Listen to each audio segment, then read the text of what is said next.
Discord to this screen and knock this down a little bit. There we go.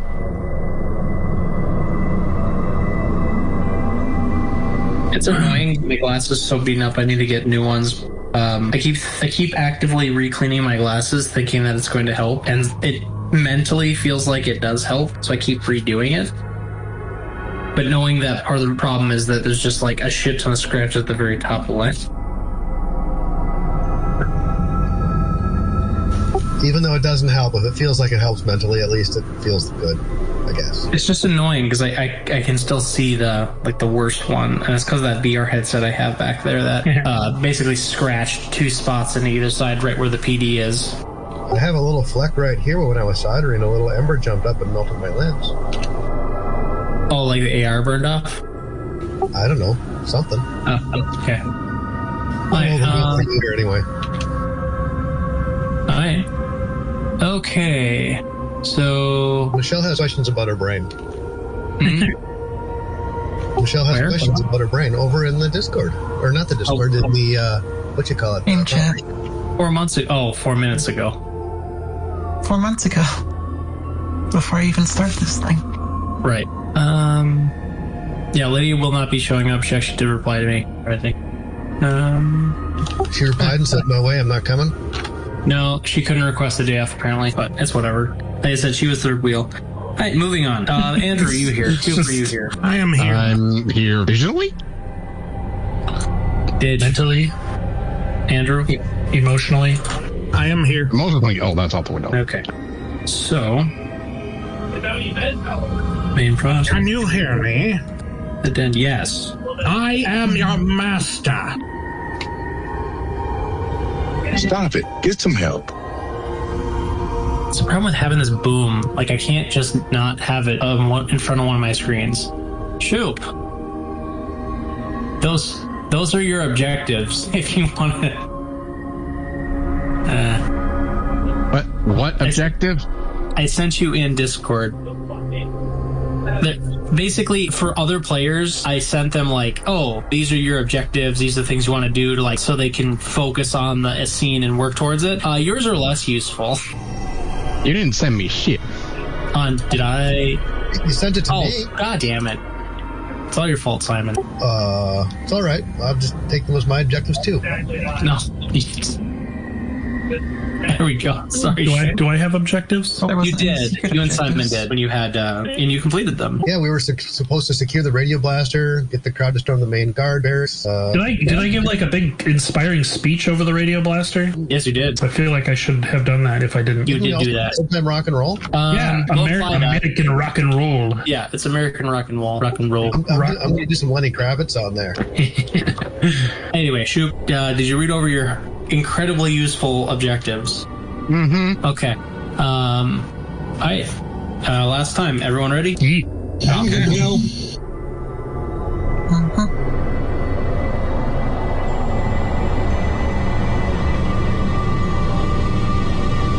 All right, so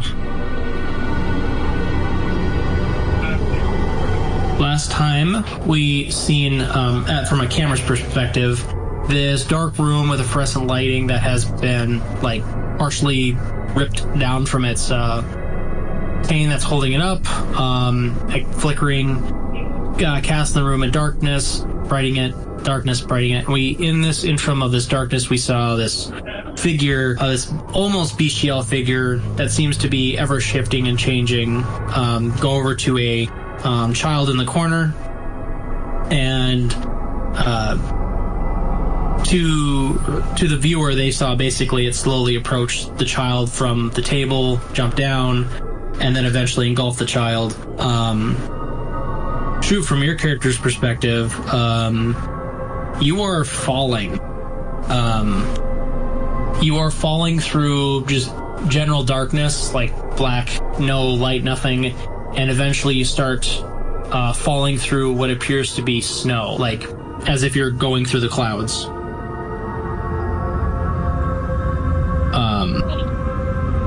Is there anything you'd like to do? Want to see if I can actually see anything through this cloud-like shape that I'm in? Sure, yeah. What move do you think that would be? Open your brain. Could be open your brain. Could be open your brain. You go aggro on the snowflakes. I think I would actually open my brain, try to sense what's out there. Sure. Go ahead and you attempt that. Oh, I want the chat window. That's fine. Great. Of course, the one Be person prepared for the who worst. opens their brain.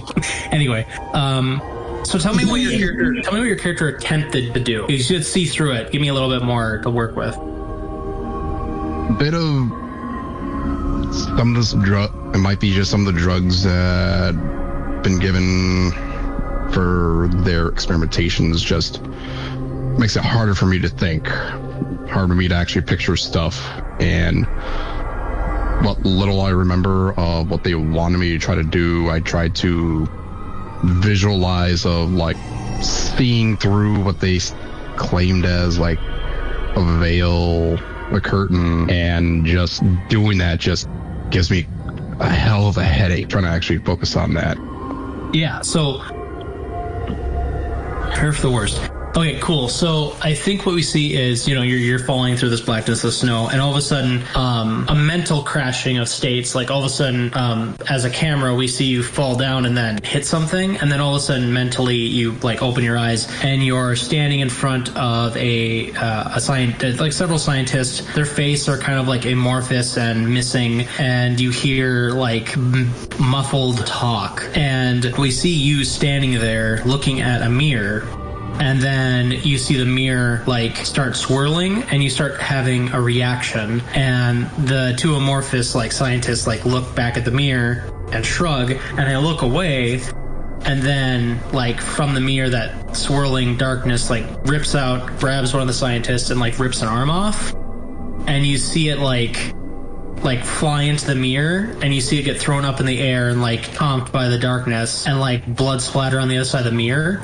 While that's happening, like you're tunnel visioned on the mirror, just watching this happen while like the alarms are going off, the scientists are freaking out, and like the one scientist grabs the other, drags them out of the room. You're just sitting there, and all of a sudden you're left alone in the room, and you can go ahead and you'll start this venture off with a condition. Let me open up. Shattered? Yeah, I think shattered is a good one. So yeah, and then as like you're seeing this mirror, perfect. Like the mirror shatters, right? And behind it is just like, maybe for the viewer, there's this weird switch where we see the mirror shatter and like pieces fly around you in a perfect circle, and it's just concrete. But then like the camera swaps behind you, and like it's through your eyes, and you just see a solid black mass. And then like that arm, like the bone of that arm like flings out in front of you, and like there's like tiny pieces of meat attached to it. And a hand reaches out, grabs that bone, and like holds it up to you, like in a weird amorphous hand. Like it keeps like shifting from like clawed to tentacle to that, and like holds it out to you. And then you snap back to the darkness and the falling. You feel a strong presence surround you. You feel it kind of as an attack. What would you like to do? I want to try to resist it. Okay.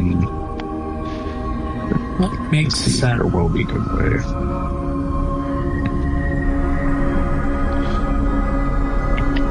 Well, it's hard to resist something you don't understand. Would you like to maybe do like an augury or something? I was thinking of that, or possibly trying to shut my brain or try to turtle myself, but I think I'll do like an augury. Sure. Go ahead and try that. Where was it? There it is.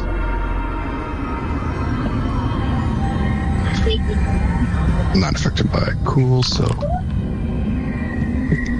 Partial. Where's the old that was around? Somebody could. Augury. So, isolate and protect a person from a thing in the world's maelstrom. Isolate and contain a fragment of the world's psychomaelstrom itself. Insert information into the world's psychomaelstrom. Open a window into the world's psychomaelstrom. By default, the effect will only last as long as you maintain it. Okay, yeah. You can choose from, as I understand it, is you pick one of the first ones and then you pick one of the second ones. So a person can also be you, if you wish. Yeah, I would be focusing on myself. I select a person or thing from the world's second maelstrom. I'm getting a sense that this is trying to be hostile toward me, so I try to attack myself. Mm-hmm. And then one of the bottom four. I don't want to say it'll be actively gone because I'm still having a hard time. Maybe just it's stable and contained. Yeah, stable and contained. And for you, my mind is that is bubbling, putting a bubble around you in this place. Does that seem on the right track? That basically just a barrier protecting myself. It may not have been able to see how I wanted with better control, but I've always felt better of at least protecting myself or somehow protecting myself. It's more natural. Okay. Yeah, so we see you bubble off. You're in this darkness. The snow is falling onto the barrier, and it seems like you stop falling. And then you see walking somehow. I don't know how mentally to visualize this in from a camera's perspective, but somehow there's distinctive shapes in the darkness. Maybe the snow falls on it and it creates a distinctive figure, and you see a figure of a bestial form that seems to be ever shifting, covered in snow, just on the top, approach your bubble, and it looks you in the eye, and it asks you in some weird garbled language that at first just feels like nails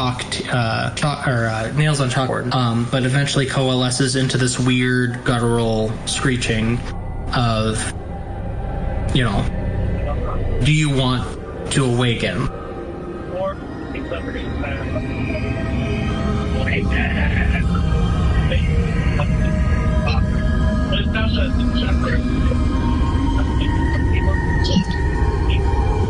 Yeah, Shoop, if you're muted, I can't hear you. Yeah. I want to observe it. I think it would probably be read a sitch. You want to look? Okay, yeah. That sounds good for me. Throw it. And yeah, it's pure sharp. Bam. So yeah, go ahead. You can remember you can hold some of these too if you wish.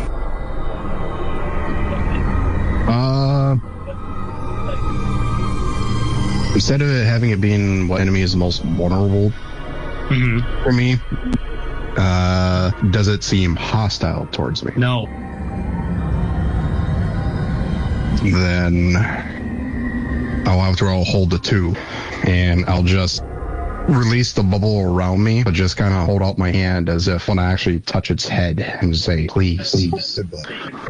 Yeah. So you see this, and the entire time that this child's portrayed, I like to imagine it, especially in this environment, that it feels like the camera is actively either there's a lighting problem, there is something that's blocking the path, like a light or object, but the child's face is never seen.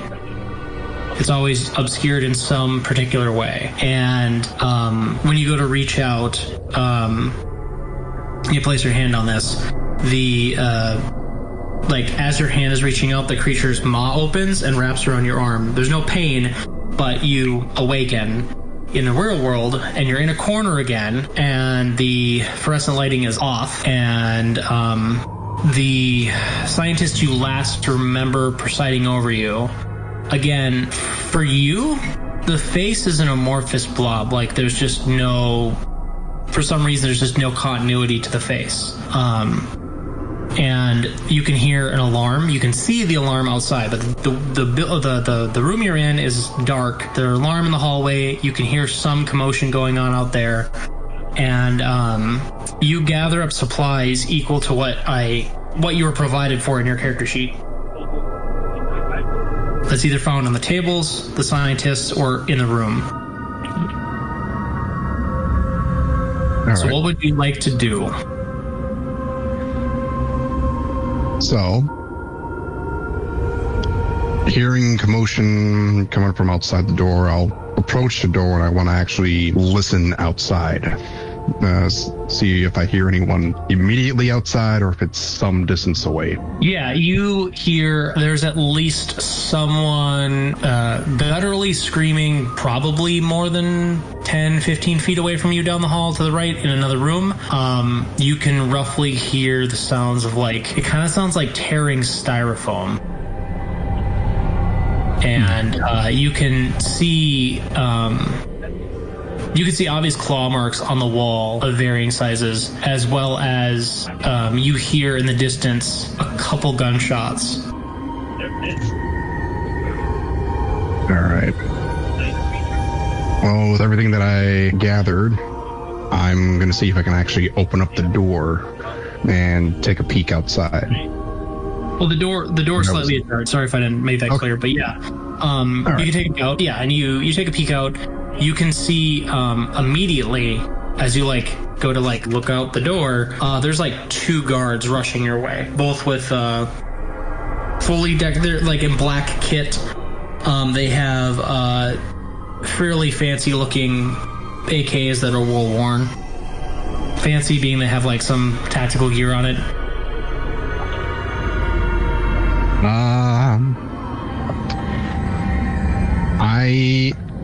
God, this actually sucks. I'm not.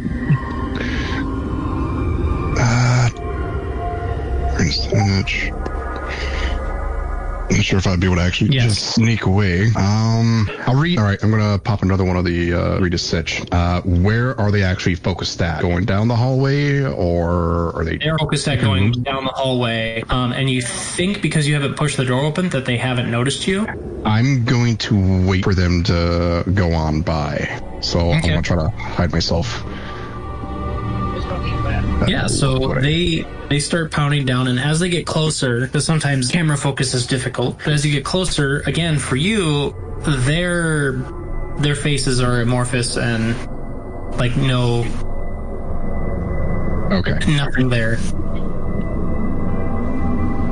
But yeah, they eventually get up to the door. Anything you wanted to do, or just wanted to go by? I'm gonna let them go by. Okay, yeah, they go by. You feel this inordinate amount of hunger and stress and pain shatter through your body, and the world kind of goes I wouldn't say it I'd say that's right where the world is still moving, it's just very slow. And you hear that same grating voice. No, you don't hear. You feel a strong presence of hunger, feed, nourish.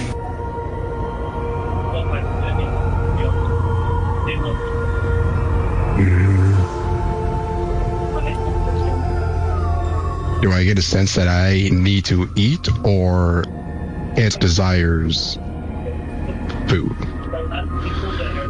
It desires any kind of food, and you get a emotional sense that it doesn't care where.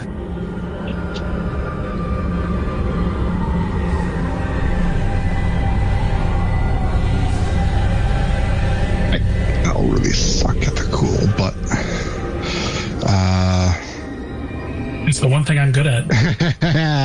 Well, let me just say that I'm good for sharp, good for weird, but everything else I suck. So, you know what? You do have, you feel a metaphysical pull that might be indicating that there are 2 abilities on your character moves that you have access to. Slightly suspected, all right. So as they go by, feeling that pull, that urge towards them, I will actually do this. Come here, get a treat. And I'll be open to it doing whatever it needs to them. Hey. Mass accepts your treat. Take 1 harm. You take a harm. Creature is affected by the mass appearing and targeted by a Grow Aggro is treated as a partial success for a roll succeed. So go ahead and roll a Grow Aggro, and I don't know if it asks you for. I don't think it prompts you. I think it prompts you for yours. You need to use your weird instead. Is that possible with your moveset? I'll have to. If not, just roll /R 2d6 plus your weird. Actually, just go. Actually, I think I could change it for you. I could. I think I can go like that. Ah, cool. Nice. That works. Cool. Let's look at what that means. Damn it. I lost your playbook.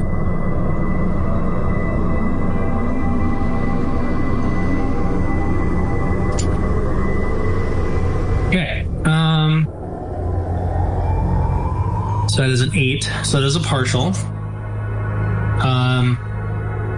So go ahead and choose one of the following. Force your hand and suck it up. Or wait, they choose one of the following. Okay, so they either force their hand, suck it up, cave and do what you want, get the hell out of the way, barricade themselves insecurely, give you something they think you want, tell you something. Aha, that's a good one. So what happens is you feel that hunger, that call, and you're like, you let it kind of pass by you, and you're like, then go get it. From the camera's perspective, we see from the eye sockets of this amorphous blob's child's face, where the eyes would be, these two pools of blackness like throw out and form a bestial creature that jumps through the whole door, just ignores its physicality, and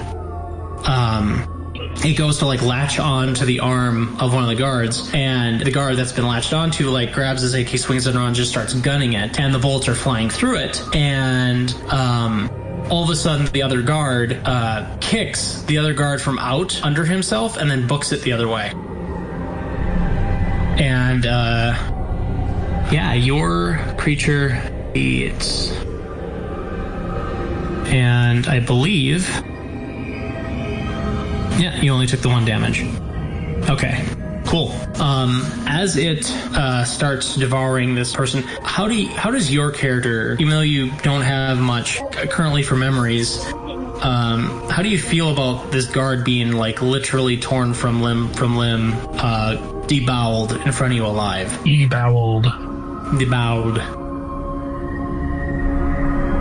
I don't really feel too much for them. I don't really know them, and I just, even though I allowed it to happen, I don't know who they are or what their name is. I just don't feel anything. Okay. Just numb. That's a vote by thumbs up. No empathy. It seems like it's in slow motion, but very quickly. Oh shit, it's actually been a while since I've seen your face, Shoop. So at some point I saw you and I'm like, I think I remember what he looks like. I've never seen his face. You'll have nightmares for a while. That's not the word. Actually, holy fuck, you look really familiar. And not because I've seen you before. Like your friends. I can tell you, You look really familiar. I can tell you, I was not on America's Most Wanted. No, Maybe American Idol. maybe that's where it was. Anyway, what was it? Okay, so yeah, it seems like slow motion, but there's like this time lag, and all of a sudden, their body's gone. There's just very little left, maybe bits of gristle here and there, but it's just a blood splatter slapped up against the wall. The bullets that were firing where the guard came from have stopped. The screaming from the right side of you has stopped, and you feel this sense of you've done good, that there's this alleviation of fear, and if there's any fear you had, it's alleviated, and you feel the hunger dissipate, and you feel a sense of clarity. You can take 1 going forward on anything you want.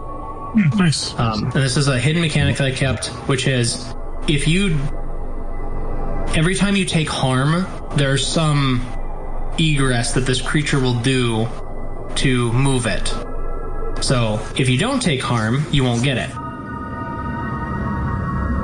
right. I'm going to set this right here as a little reminder that I have a movement.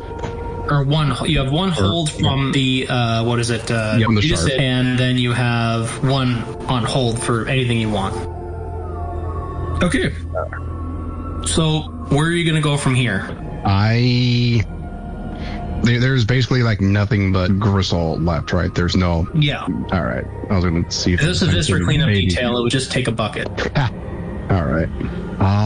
They went that way. I'm going to go the other direction. And... Not the way the guard went, but the way the person was screaming? Yeah. Okay, cool. Yeah, so you, do you look into the room that you heard the screaming from, or you just keep going? I'm going to take a look into the room heard the screaming from.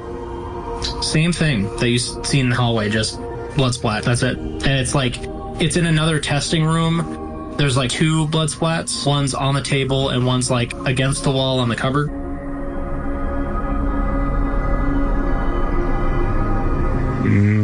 Is there any possible equipment in here I could try to grab? Maybe some more syringes? Not here, no.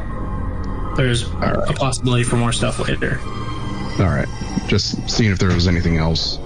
I will just leave the room and I'll keep on heading the direction then. Yeah, so you head that direction, and eventually you find a guard station. And like you've been finding, just a blood splatter, a couple little bits of meat here and there, and that's all against the window, like kind of like you've seen an alien.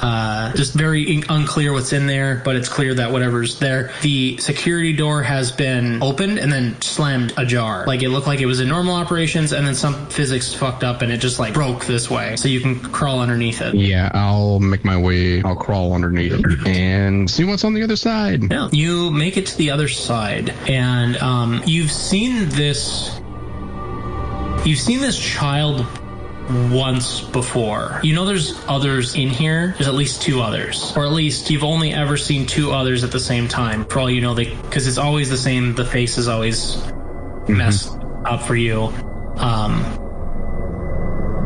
You see one of them like kind of just leaning up against the wall, and you see like 4 of those blood splats just around them, and they're just leaning against the wall.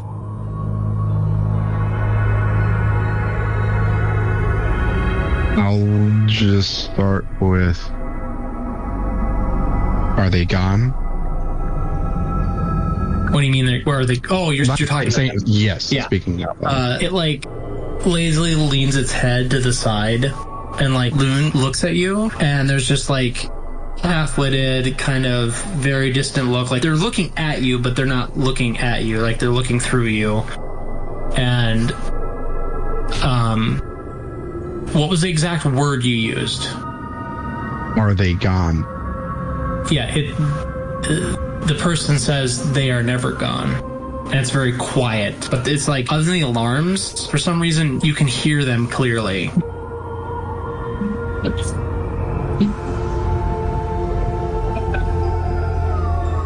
There you go. Thank you. All right, then I'm gonna ask of.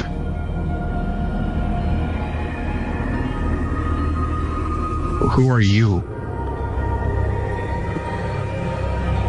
They look at you and they said, someone who wants to die. And as they say that, you see from where their eye sockets are, like the black kind of come out and coil up around their head into like a mass. And then you see like what looks kind of like a snake-ish creature, like doing the whole like Jafar thing of like moving back and forth.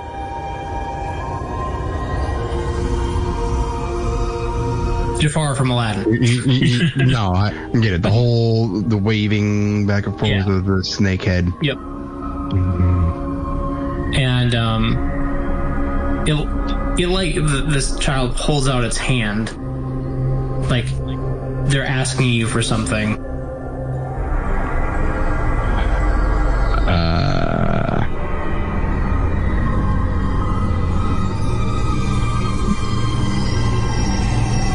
What do you want?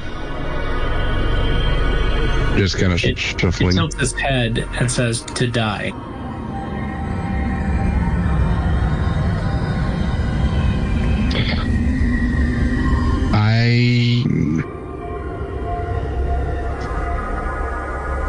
Is that what you really want? As I actually start going through the little bag that I got, I already got an idea what I'm going to hand over. Okay. Yeah, it nods in sequence with the snake nodding.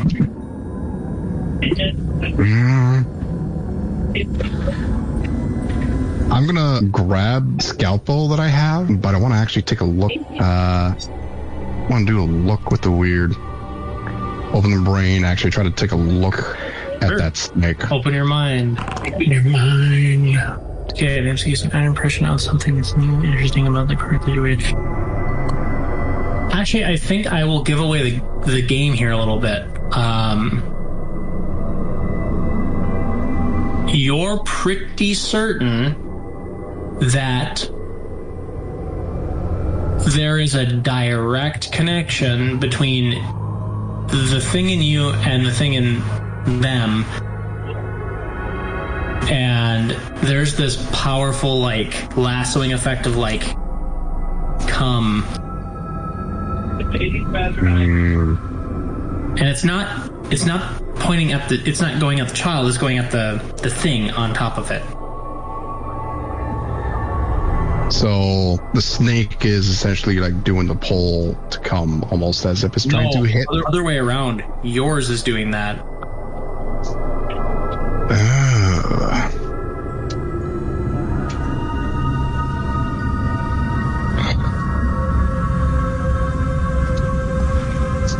Is it possible for me to have it come out to interact with it? Sure. I will say you have to spend one hold to do that, though.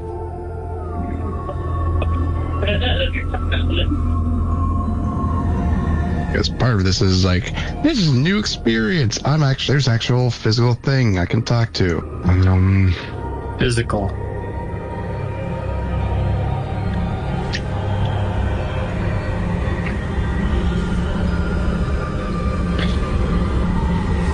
While holding the scalpel in my hand, I want to ask, are you talking or is it talking? You hear at the same time a different, like very low listing, waving, like it's almost like a low frequency noise, you know, say yes, and like it holds yes as well as the child. So both of their voices are saying yes.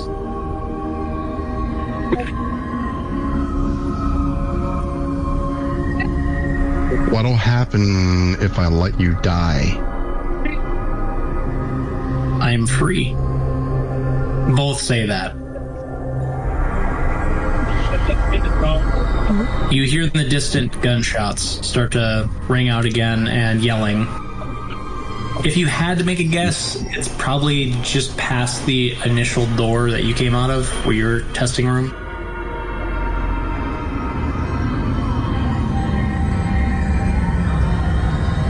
Do you want to die here or die facing them? Here. No more walking, no more suffering, just the end. Hearing that, it kind of does ping with me. There's something kind of feel with that, and I'll hold out my scalpel. Yeah, they take it and go right for the throat. Not you, them. To that. No. It's like, goodbye, everyone. Yeah, so they stab themselves in the throat, and there's just like no reaction and just wrench. And they start to drop to the floor, lay on the floor, and then the snake thing slowly seeps back into the child's eye sockets. And you feel again that innate pull of hunger and feed.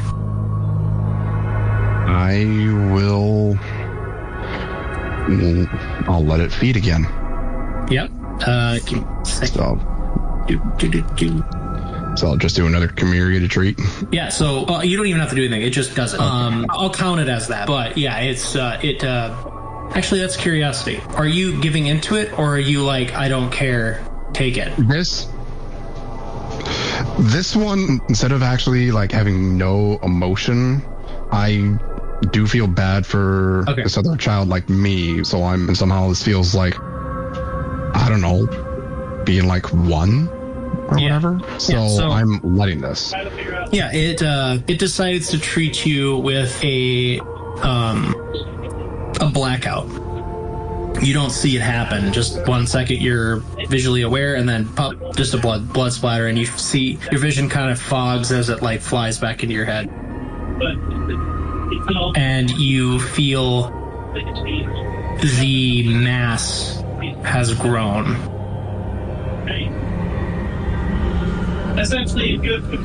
You hear the gunfire getting louder, and now there are distinct voices. I am going to get myself out of this room and go opposite of where the voices, gunshots are. Yeah, you actually find yourself to the entrance of this place. It is a vault door. You wouldn't know what the hell that is, but yeah, you run out along the what is it called? The bridge that connects the two zones. And as you're running through it, you are immediately, like, as you get up, you start going up, there's like this snow, this chill, this burn on your skin. And quickly you find yourself like up and out, and there's like lights going on, there's alarm, and immediately 3 guards turn, look at you, and point.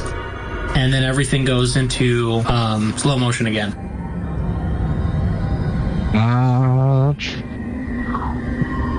I'm gonna have to send them on out. Just towards the one in front to scare the living shit on them. So you want to scare them, kill them, right? They have guns on me. It's whatever happens. If they're killed, they're killed. Okay. I don't really feel too much remorse if something happens to them. Sure. You can use Go Aggro. Remember, you still have 1 hold and research. Or an action that makes sense. Actually, it'd be acting under fire, if anything. Oh, God. Yeah, it'd be acting under fire. Is he able to directly roll his mass abilities?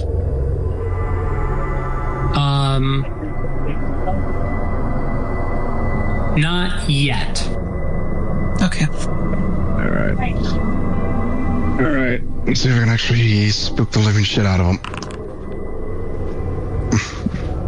Okay, partial. Okay, so I believe that's a hesitate to MC can get through a worse outcome, a hard bargain. Really should. You did automatically apply the condition. I had to click a box for the shattered for it to take effect, but it does show. Gotcha. Do you have any effects that would apply to this before rolling? I suppose it's fair that it lets you pick that. Because there might be a time where it doesn't matter. Anyway, cool. Yeah. So, I'm gonna give you a hard bargain. Actually, yeah, hard bargain. All 3 guards will die. But it sees this as it is currently full and is killing for the sake of defending you. So it requires something. You can give up 1 harm or give up a hold. I think I'll give up the hold for now. Cool. Need that down here. Yep. So cool. Yeah. It just and like there's that VAT system, but it's like much more fucked up and weird. It's all shadowy and crazed, and like you see the lock on of like 3 people all at once. And then we see like a black thing, like the newest Prey game, fly out in black tendrils and like slam into the skull, slam into the other skull, wrench them 2 up, and then like whip around the neck of the other guy with the 2 spinal cords and just pull. And that head pops off, and like the Frodo puts on the ring. No, it doesn't look like that. Yeah, that happens like within a that second, right? Like click, click, click, ding. And like you are now standing there. The 3 bodies are like their spine cord's been ripped out and they like fall to the ground. Yeah.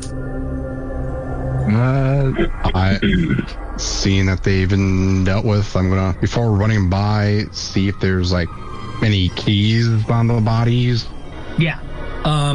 You recognize every guard has them. They basically have like a small key ring, but it's like of like cards. Like there's maybe a key on it, but most of them are like these weird cards. You know, those get you pretty much into any of the facility down below or a couple of places above. You don't know that above, but you know down below. If I can, I'll try to grab a set for myself, then another one. Sure. Hold on to. Yep. And then I'll just keep moving along, keep hustling. Yeah. And you get up to the gate, and there's like other blood splatters, like 5, like at the gate. And now you realize what the guards were like, because they were.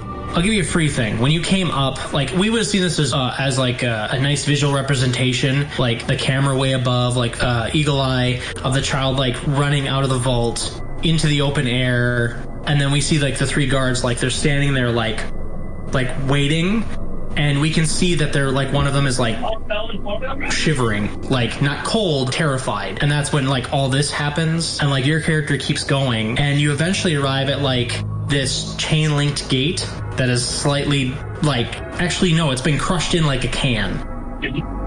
And there stands another child at the foot of the gate, right at the precipice of like leaving the compound that the vault resides in.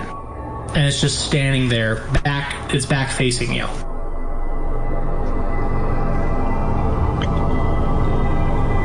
I'm going to not shout out, but say, are you leaving? Are you leaving this place?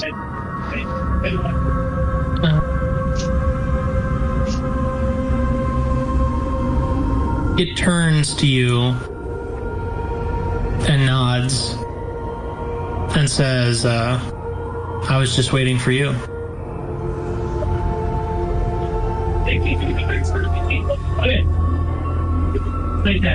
You were waiting for me? They start like walking to you, and mind you, this kid's similar to you, and you probably aren't aware of this. This is more of like a observation of the players watching, the character, the camera watching. That they're walking to you barefoot in like a gown, and so are you. And they walk up to you, and then they like tilt their head to the side and like do this number where they're like exposing their neck to you. Are you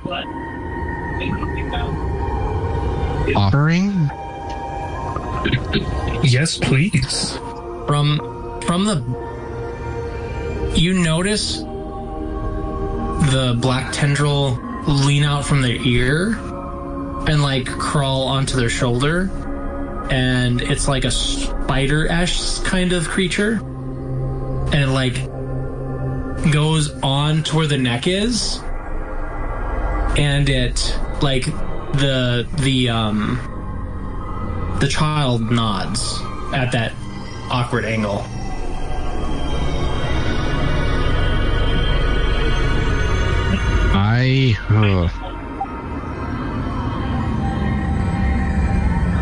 I'm going to ask, why? Because I want to leave. We want to leave. Yeah, the first thing she did was she said, I was like, is there a half in the back room? Before it takes you, do you know how many brothers or sisters there are? They actually like look down at you instead of just like exposing their neck. Me, you, and your sister.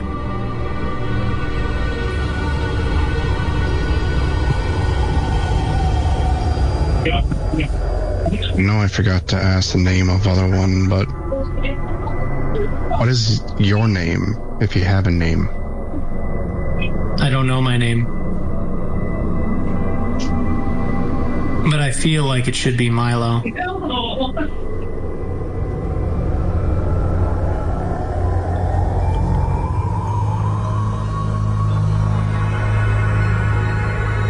Then, as soon as he says that, just look at him in the face, and I'll call on the mass and let him take the offering. Yeah. And is this done in a here you go, take them, or is this again done in a kind of, I kind of feel bad about this, but I'm not sure what?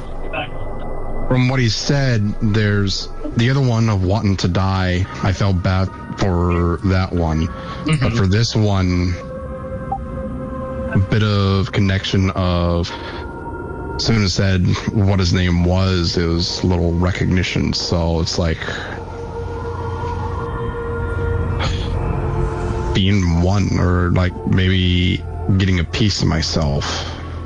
It was weird. The name rung a bell, but I just can't connect what it is. But it's a familiarity, strangely. Yeah, okay, cool. That gives me the information I need. So, yeah, there's this time it doesn't hide the scenery from you. It is. You watch the mask go out, it devours this child and this other being. And again, you feel the thing inside you grow, like it's taking up headspace. You feel kind of that, when you're recovering from a cold, but like the decongestion, or all the congestion shit is still there, and it just feels harsh, like in the back. Yeah, that's, you feel that. And we see you stumble through the snow for a little bit. And to answer your question, Michelle, no, it's still the same scene. And you slowly work your way through this snow, and you feel this sense that the mass is calmed, and you feel that sense of fullness in the back of your like nasal and head relent, and you feel this new like understanding. You now have access to your mass's abilities, so that would be the phase shift and render. And we see a camera's perspective, the camera like swing around the child, and like you blink and hold your head, and then you look up and you see a T-56-87, the fancy fault version of a Russian tank, coming straight at you. It's got a machine gunner, and it's probably like 200 feet away, coming down this long street, this 2-laned long street, where you can see all the cars have been like pushed off onto the sidewalks, and everything's covered in snow.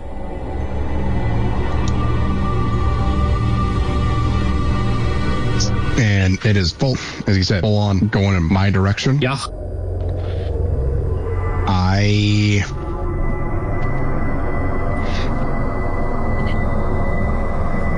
wish to actually have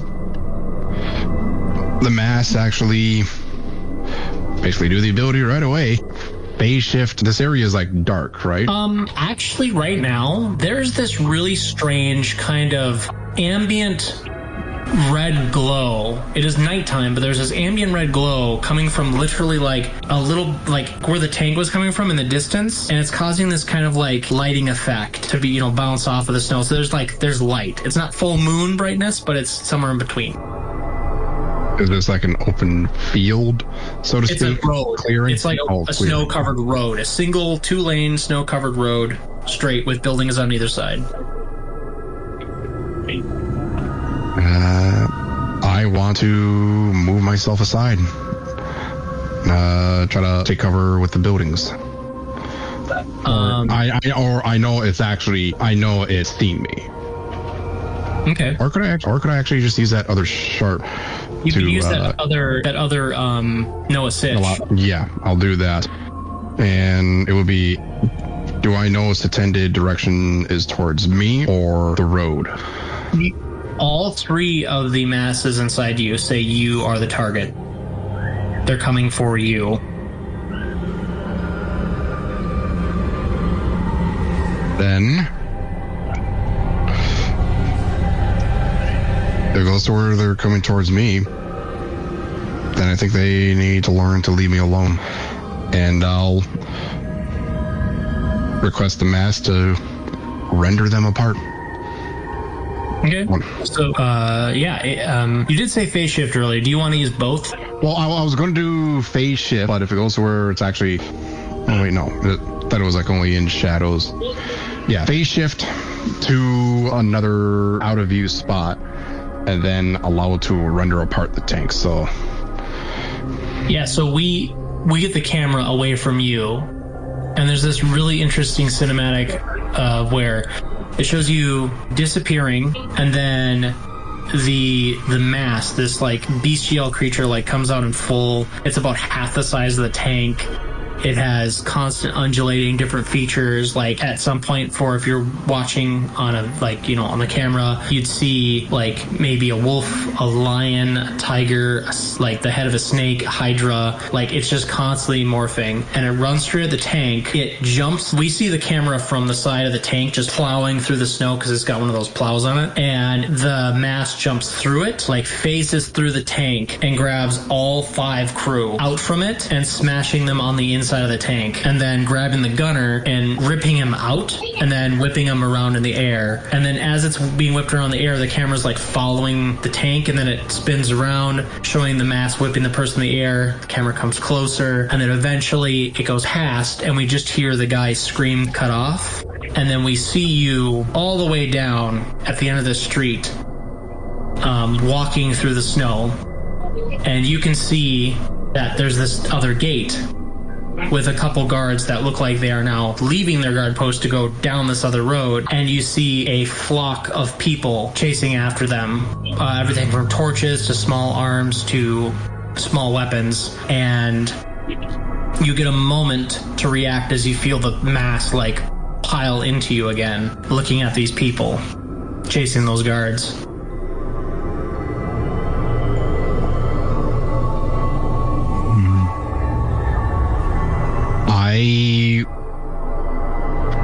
I'm going to take this as an opportunity and just embrace the feeling of the cold or whatnot and just look scared.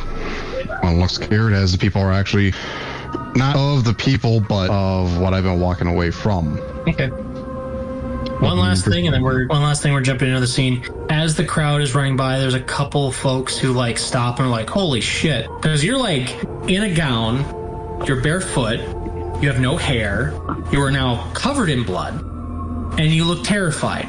You are all those things, and a couple of the people like stop because they see you, like just on the other side of this chain link fence because it's closed, and like 4 of them run up to the gate, and like they're talking to you in a language you understand. And they're asking like, "Are you okay? Hey, where are your parents? Like, what happened?" Like, and then you feel this strong pull of hunger, and it's like gripping at your heart.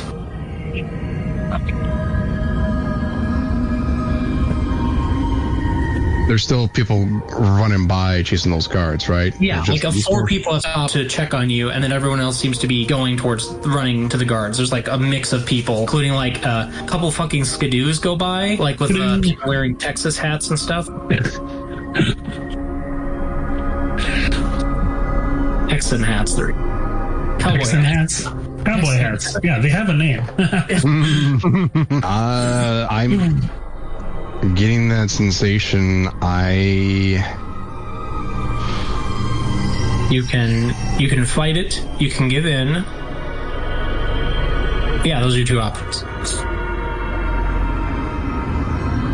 I'm going to fight it for right now. Give me either take 1 harm or give 1 hold. And I don't have any hold. So. You don't? What did you use the last hold on? For the three guards on the bridge. Unless right. I already had a hold and stuff. Then yeah, I remember this now. Go ahead. Yeah, so you take 1 harm. And kind of taking this moment, I'm guessing just a bit of a pain inside, and I just stay out to them, cold, hungry. Yeah, like one of the dudes whips out a bolt cutters and just starts going to town on this fence. You see a like disheveled man like try to like is ripping away at us doing that. And we cut away to an earlier point in time where we see Michelle's character. You are in this tankard, chained to a like the actual physical chair that you're sitting in, and you're like a truck with a tank on it. Okay. Where are you? There you are. There are your objectives.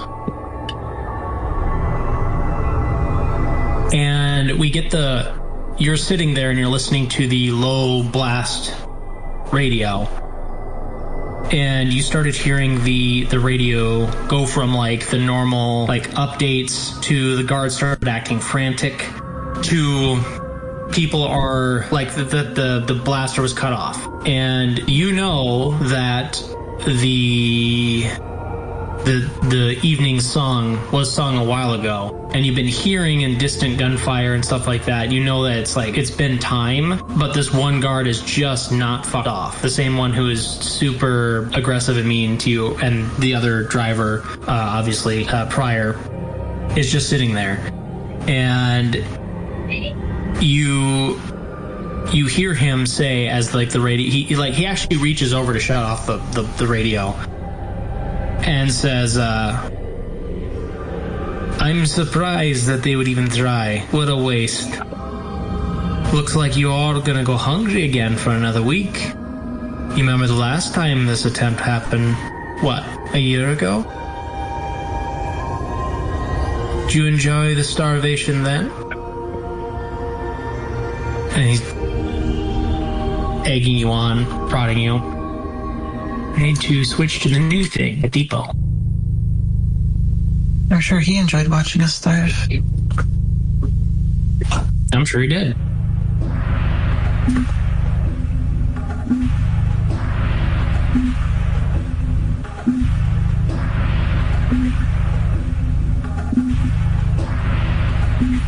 Okay. So he looks at you and he's like, "You're not going to say anything." Oh, I guess I would say what I said earlier. I'm sure you enjoyed watching us starve. Oh, okay. I thought that was internal. Yeah. Kind of. Yeah, so did you, like, let me ask you this. Did you mean to speak in your head? And, like, with all the anxiety and, like, this is going to happen, it just, like, came out? Yeah, or some kind of mutter or something under my breath. Right, so he, like, turns to you, like, because he's been just basically sitting there with his arm on the back of the chair, like, looking out at basically the giant snowstorm in front, and, like, lifts the arm off the chair and, like, looks over you and says, "What was that?"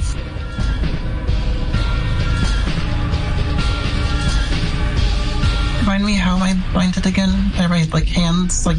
You have just shackles. Yeah, shackles on your feet. Oh, on the feet. Mm-hmm. It's a single shackle that leads with a chain off the left, and it's attached to the main column. So my hands are free? Yes. Gotcha.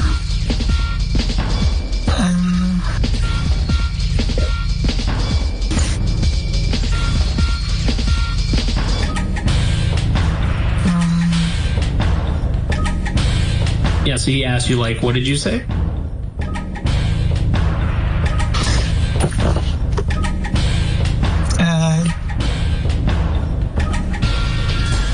I guess I want him to, like, lean closer to, like, hear what I said as I repeat it again, and I'm gonna try to... Do you intentionally talk even quieter, so he has to lean in again? Or at least he tries to? Yeah. That sounds like a subterfuge. Beta trap. Oh, that beta trap, yeah. There you go. Oh, that was subterfuge. Yay. Okay. Okay. Draw prey all the way into the trap, otherwise they only approach. Your prey doesn't suspect you, otherwise they're wary of you. So which one of those would you like?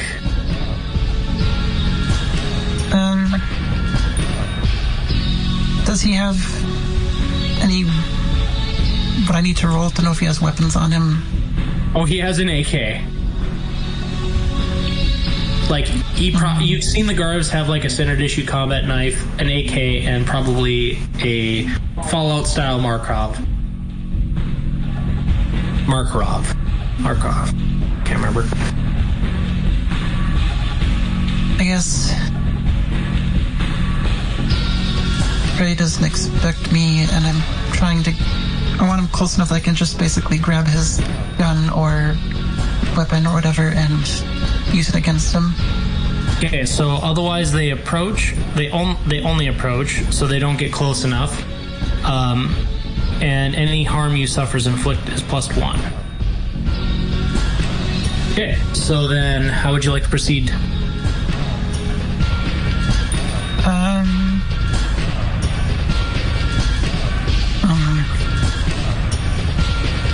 I'm so terrible at aggro, hard stuff. That's why you don't use it. Gotta go hard. Gotta go hard other ways. I mean,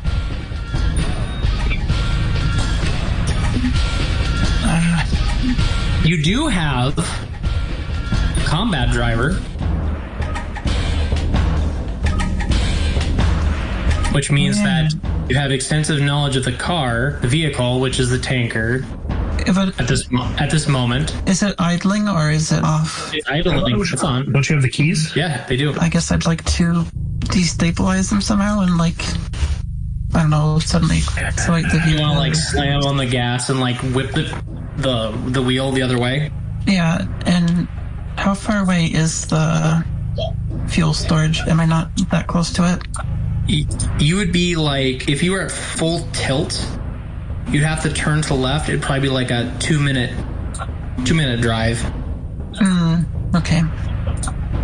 Basically, think of this as a big staging field. There were other tankers here. There's usually 3, and they like to keep you as far away from the depot once it's been full. And this is a full tanker.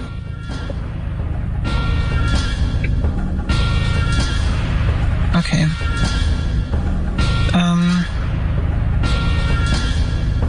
I guess I want to. I want to use my vehicle, combat driver. Yeah, you get up yeah, because he does not suspect you, so that means when you go to do this, he's not gonna stop you. He thinks you're gonna be compliant, and he only approached, and he's an asshole, so he's always ready to harm you. So that's where the +1 comes in. Yeah, I'm looking for the roll. I guess it'd be under Road War. Oh, yeah.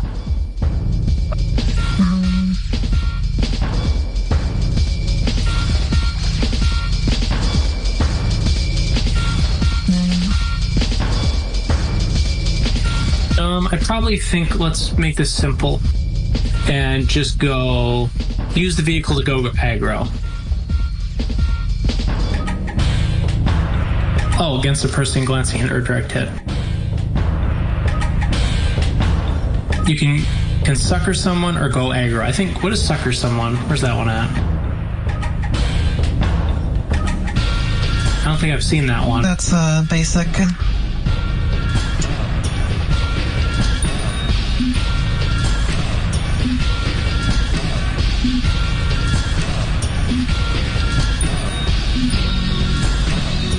That's pulling your punches almost, and when you attack someone unsuspecting or helpless. They are unsuspecting right now, so I think that's fair. So yeah, I'd roll it. So I have to treat it as going aggro. Yep, you're going. But I guess, is it auto success on that then?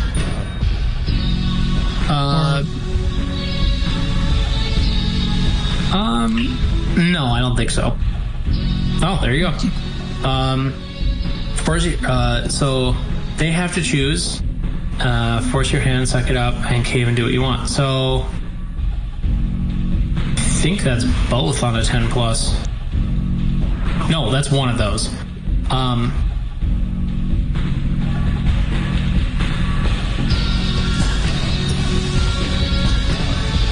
No, I don't think you can cave and do what you want. You go to stop on the gas and whip the wheel, and you offset him, and you slam his head into the dash, and he needs to. He now realizes his AK is trapped, so now he's pulling.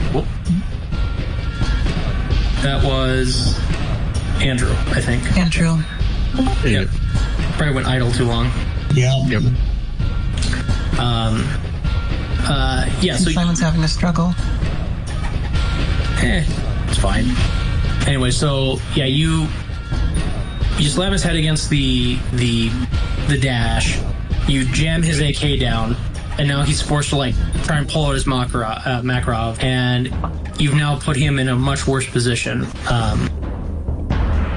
And since you use your vehicle, it's an additional harm. So I'd say, you actually knocked him out. Good.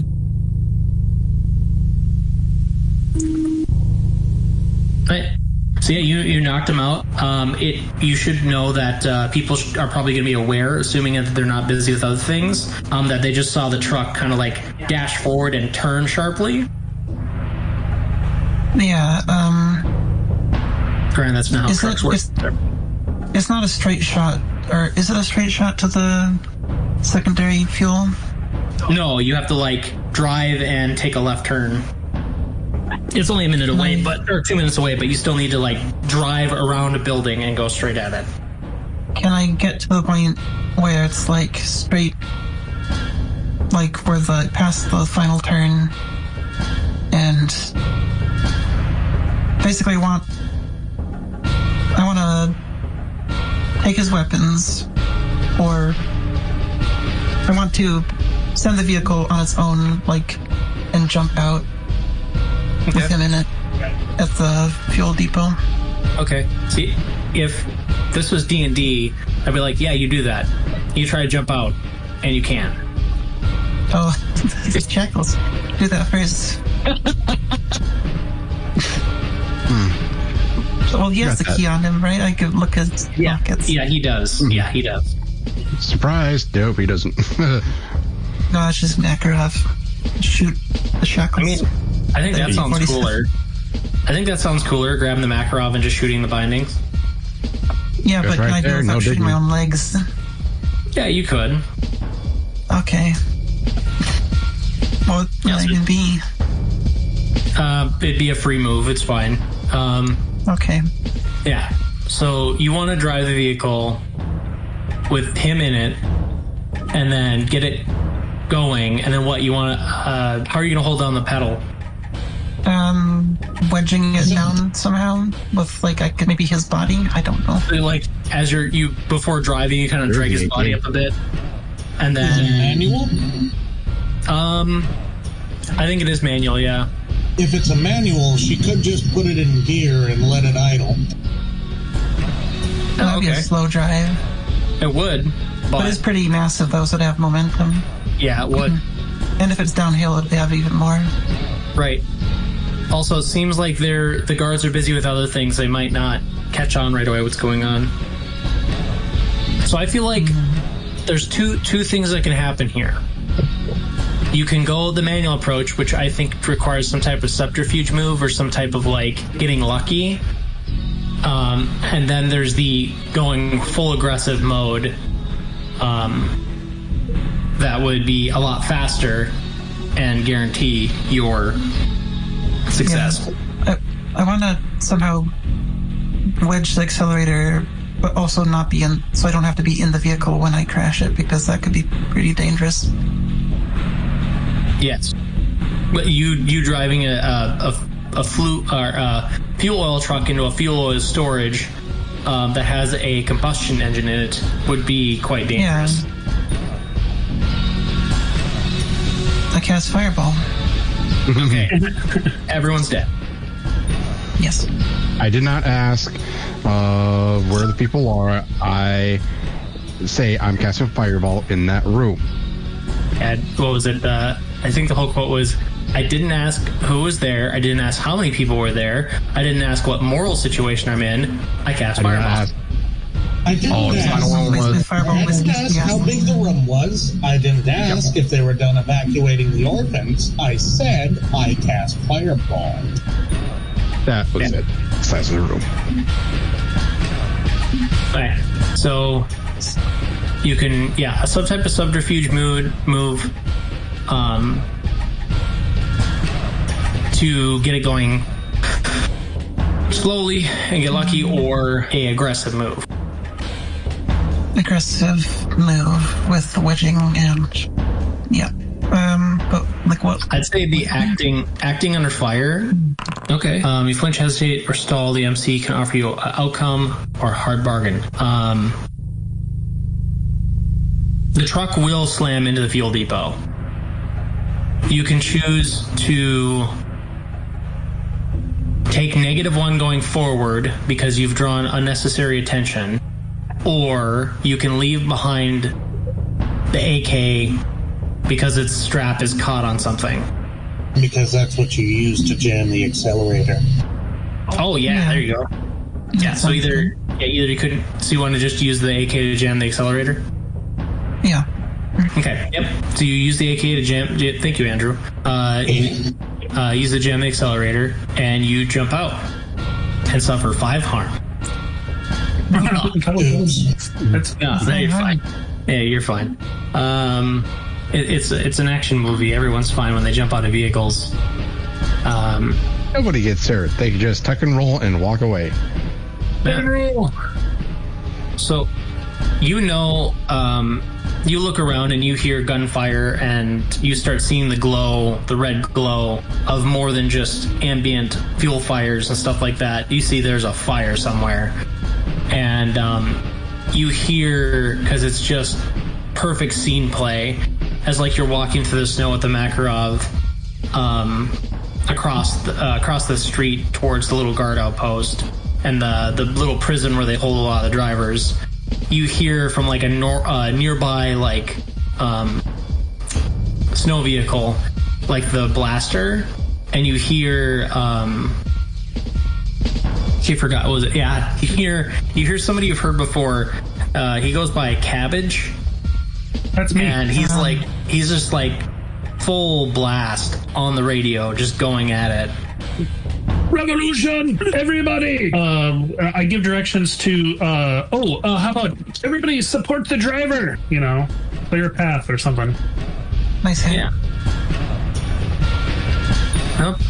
No, We fought a workers' union. Today we win our freedom. I don't have any hats. Shoop doesn't have any hats. Although at first I thought Shoop went to go get a Tanuki outfit. I have enough hats to fill it. What is that? It's a jerky. You know those snuggy things you can see at Walmart or whatnot? You're fine. Fucking cold.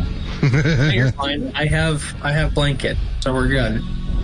I thought that's what it was, but I'm like, I wonder if he like went to go get like a meme thing, and he's just like waiting to like pull it up. Cheetos!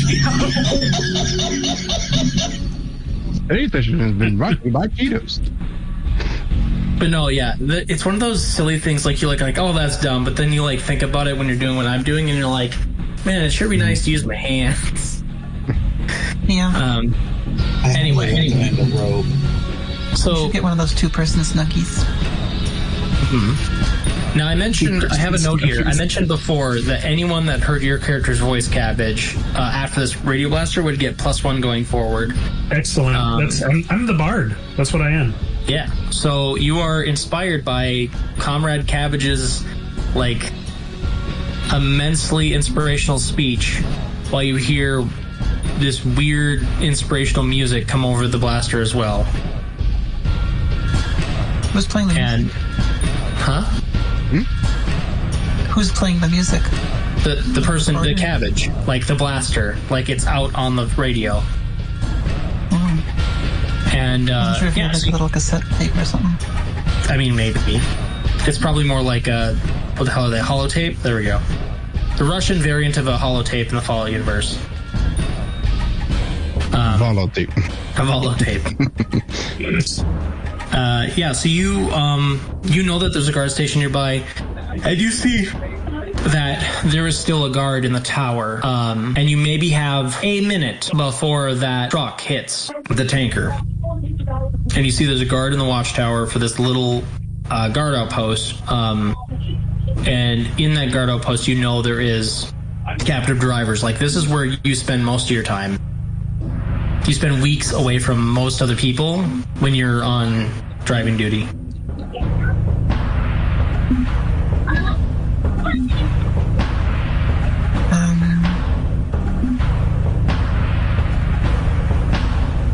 Does the guard tower look guarded?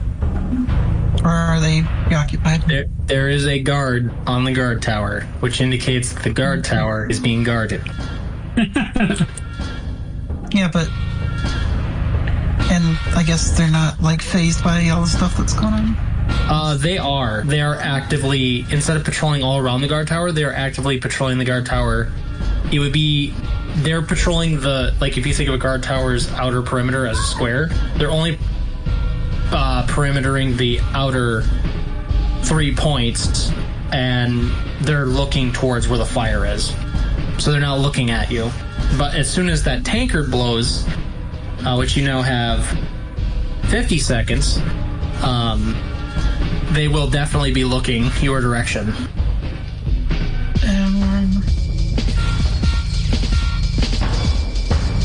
Yeah. Where is...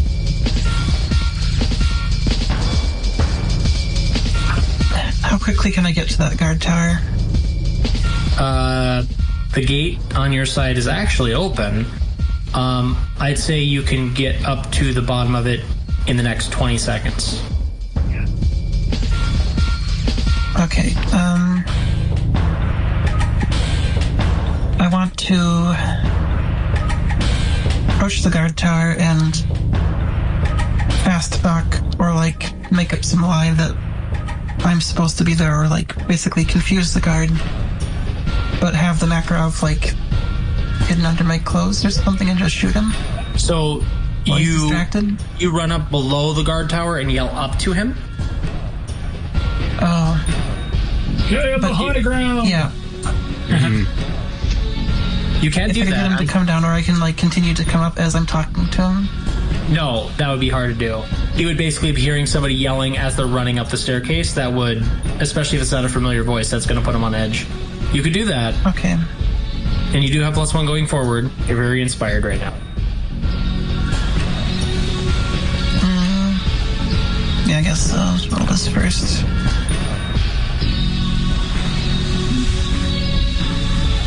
Or, Well, tell me what you're doing first.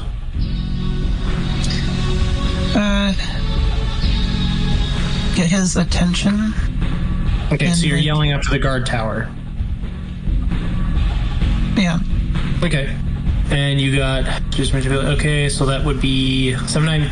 They'll go along with you, but they need some concrete assurance, collaboration, or evidence first. What do you think you can give them? Evidence. I could make up some lie about the runaway tanker. Do you want to point out the tanker's about to slam into the fuel storage? Yeah. I guess. This could go bad. I'm gonna give you a devil's bargain. Devil's bargain. If you like tell them that somebody jumped you in the tanker and that they knocked out the guard and they kicked you out and they're driving it towards the storage depot and you use the gun as leverage as, here, I'm not trying to harm you, here's the weapon that the guard dropped, and you will get them completely believing that you are like subordinate and listening and actively fearful that what's going to happen to you in this revolution. And if you do that, you will have another +1 going forward, but you'll be unarmed. You can do that, or you can do what you suggested.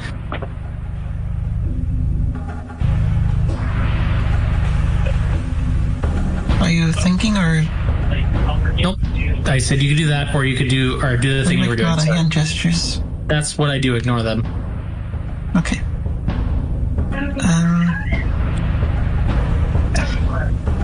I don't think this ruse will last long, so I kind of want to use that +1 where he's like on my side, but I want to be able to get up there and just shove him off the guardrail.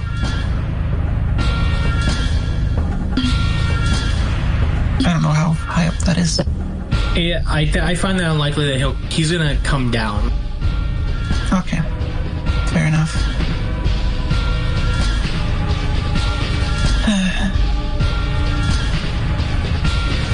Does she know that there's only one guard up there, or are there multiple? There is only one guard, yes. Yep. The guard posts are basically a platform that has like a standing concrete post, and then like there's scaffolding built around it. So like the structure in the center of the watchtower is like solid. So you're saying he won't come down unless I like offer that gun to him? No, he'll come down both ways. I'm just not telling you what happens with your plan. The devil's bargain is I not only give you +1 going forward, but you know what happens. I'm not telling you with what happens with your plan. Your plan might actually be better. I kind of want to like pretend I'm offering the weapon, but like when he comes down, just shoot him. So I'll allow that. I'll allow you to the devil's bargain. I'm going to take away the +1 going forward, but I'm going to put you in acting under fire, and it's going to be real deadly. Real deadly? Yes. What does real deadly mean? Is that like... It means you will suffer an additional harm with anything they do to you. Okay. Let's do that. Okay. So you are tricking them by getting them to come down, and they go along with you but need some concrete assurance or collaboration. You get them all the way down there, and then they see the Makarov in your hand and go to fire. Act under fire. Do I have that +1 still, or that'd still be a 6? It would still be a 6. But you have to call your use of it. Yeah.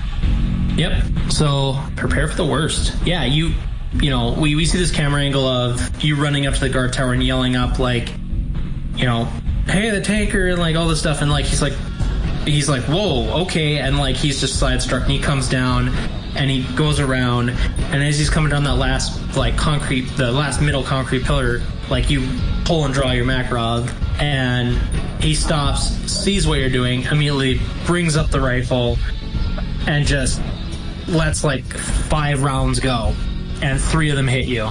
You take 3 harm.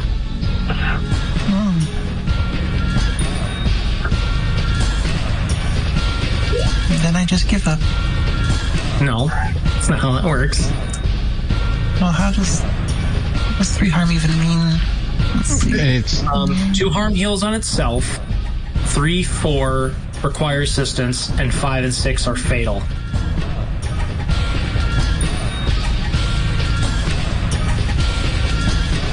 Okay.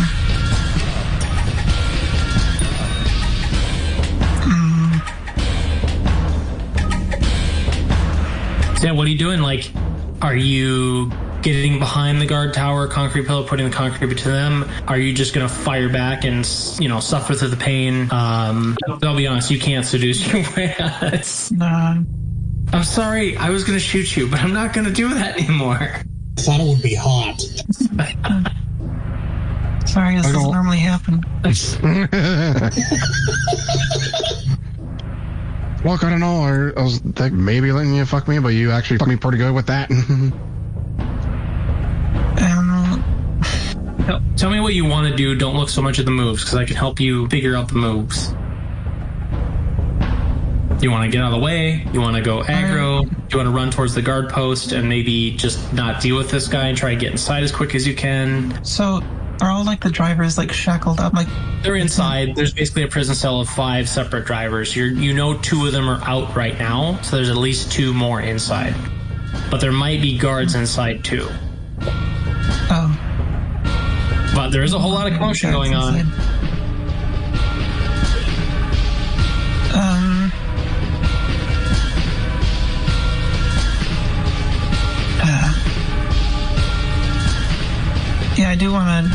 inside, but I don't want to... I can't just flee, I would just get gunned down. Yep. There's, well, not an impossibility to that, but you are in an area that's supposed to be containing captives, so...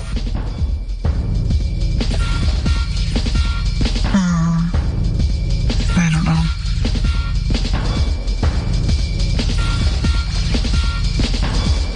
Many suggestions.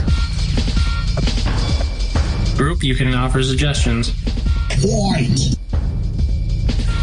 As far as I can tell, fighting is your gun versus their armor versus their gun versus your armor. There's no roles involved. So if you're confident in your ability to do damage, NPCs supposedly have less health than player characters. The idea is that they decide what move you want to use, you use a move, and how that move determines, and the damage that is dealt is based on you, and the damage you're taking is based on your armor. Which I remember, right? You don't have armor. Yeah, I don't have armor, and when we've been suffering harm, we haven't been rolling suffer harm, right? No, I haven't been using that. Okay.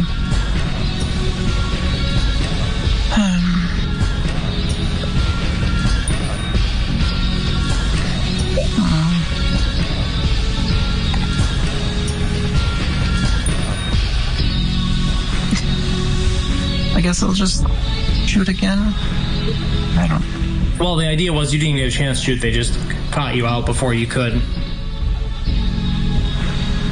Then I can't talk out of it. I don't know what to do. No, you can shoot. I'm just letting you know that you never fired yet. Like, they got the upper hand on you. Okay. Then... So that'd be go aggro. No, I would like to use the plus one. That would be attacking. What's that, Andrew? That would not be going aggro, that would be attacking. Single combat? Affirmative.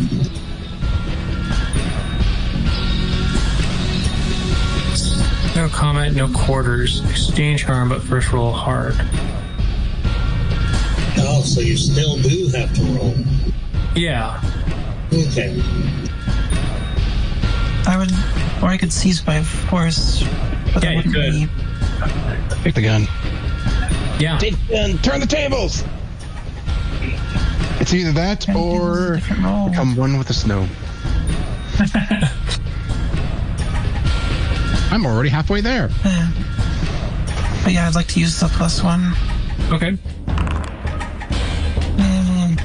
That's a 7. Yep. Hey. That would be... That would be a partial success. Choose two and exchange harm, and then... Okay, so then roll exchange harm. That's... Well, let's choose one. No, exchanging harm isn't a roll. I think just exchanging harm is just you both take damage.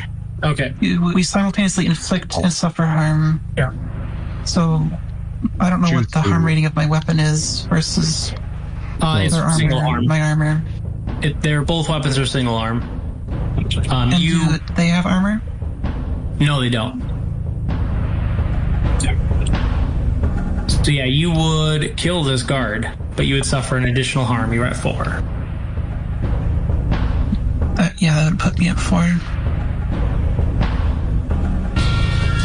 Alright. Hey, cool. So this guard's dead, and you have now 4 harm. You will need to find someone to help you. Your wounds will not get better on their own, but you are stable at the moment. Yeah. It's pretty hurt. Alright, guess take the weapon. Alright, I'm gonna choose 2, so... Well, yeah, exactly. Oh, I can suffer 1 less harm as one of them. You could. Oh yeah, choose 2. It's like terrible harm. And I'd like to take his gun. Like, take definite control of something. Yeah. I think actually that's how it should have went, is that you suffer one less harm, so you don't take the harm, and then you saying take definite undeniable control would be the guy is dead. Yeah. Okay, cool. Yep, so then, yeah, he's dead, you don't take that harm. Alright. I'd like to make my way up to the guard tower with the weapon. The guard tower or the guard station? Wherever the prisoners are. They'd be in the guard station. Okay. I thought they were like up, like they were all up in the tower of the station, everything. No, the guard tower is a tower. It's not a station. Gotcha. This is like, the station is a building separate from the tower. Gotcha. The tower is basically this pillar that once used to house a gas main line that was removed, and then they built scaffolding around it. Yeah, I'd like to go try to free the prisoners if I can. Hopefully there's no guards. Yeah, so you go into... do you want to storm the guard station, or do you want to sneak it? Like, do you want to do it stealthily, or do you want to just bash in there and take charge? Can I scout it first? I believe that's read a situation.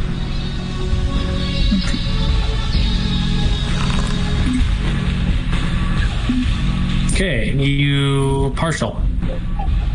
So you ask one. Where's my enemy? Like, are there more guards in there, basically? There is one more, but he, as you look through the window, is inebriated and sitting in a bed. Sitting?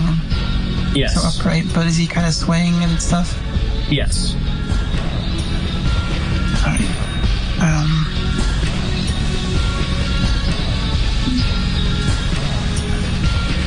Yeah, I guess I'd like to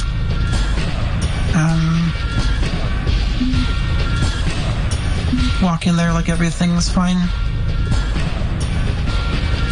That sounds like seduce or manipulate. Okay. There you go. Yeah, unless...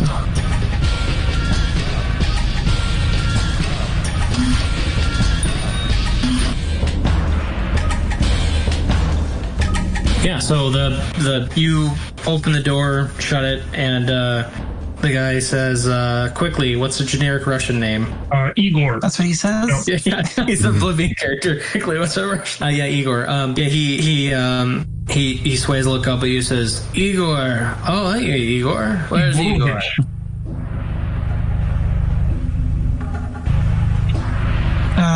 He had a bit of a tumble. Oh, so he did drink. That lying. He burps. Son of a bitch. All right. What? Aren't you one of the drivers? No, you must have me mistaken with someone else. Right. Not Igor. I get that a lot. Not driver. Remember. He looks at you and says, hey, can you do me a favor? There's... What's that? The bottle. And he, tips over the bottle. He has this empty. Can you grab me that bottle over there? It's, on the table. The diesel. Mm-hmm. There are 2 bottles on the table. What are they?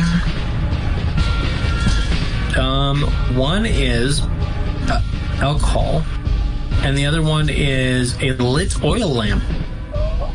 It's being used. The bottle is being full of fuel oil, and it's lit with a wick.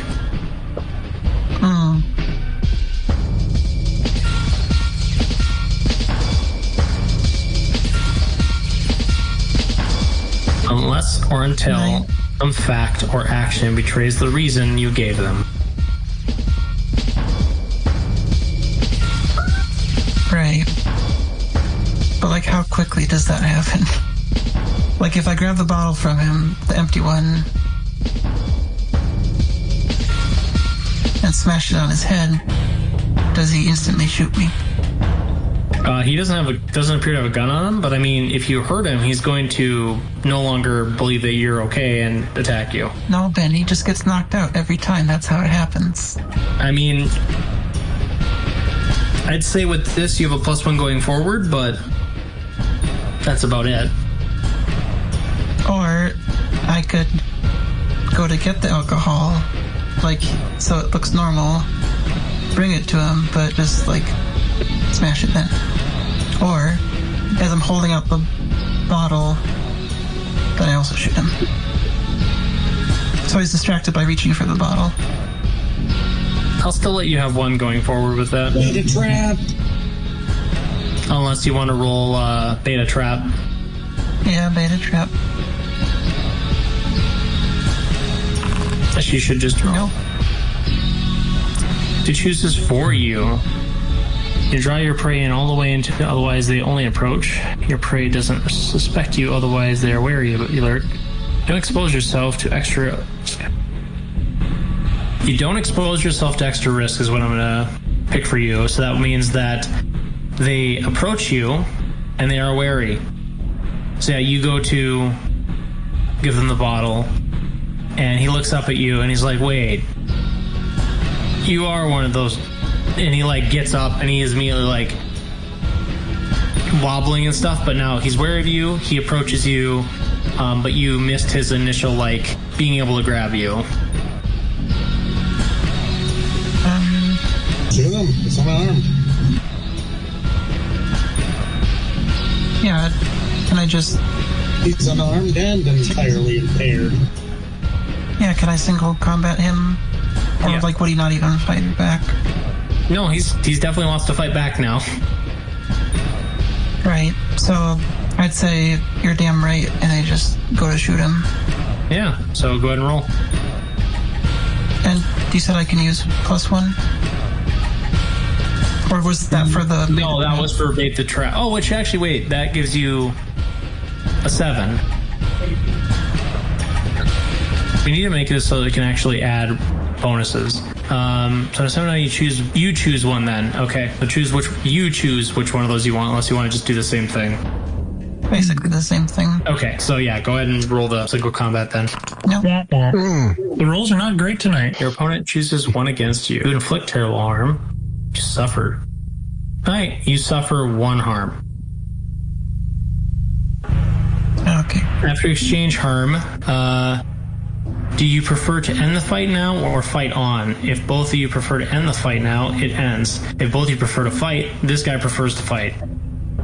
If one of you prefers to end the fight, though the other prefers to fight on, the former must choose to flee, submit, or the latter mercy, or fight on after all. The other guy died in 1 hit.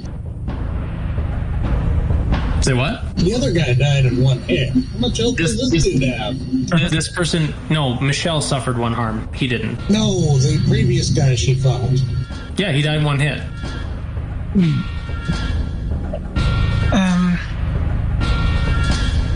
What kind of roll would it be if I wanted to grab the lantern and throw it at this guy?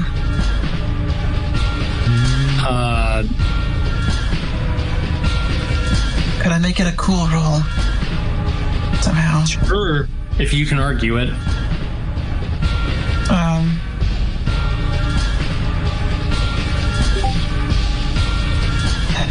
I guess it could be baiting a trap, like if he goes to lunge at me since he's still unarmed. And like I dodge out of the way when he's like lunging at me and he like falls onto the lamp somehow. I don't know. Okay. Ooh. Yeah. I'm going to say as a suggestion. You said it was lit on the top. Go ahead. You got your gun, right? He had it where possibly tried reaching towards you. You distract him of like, here's my gun. Obvious, here's my gun. You could take this, but you trick him with that. Reach over, grab the oil lamp, and have it where hit him. A bit of a distraction. Yeah. I don't know. I feel like hit him in the head with it. Since she already tried firing at him once and it failed, I feel like he threw something at her.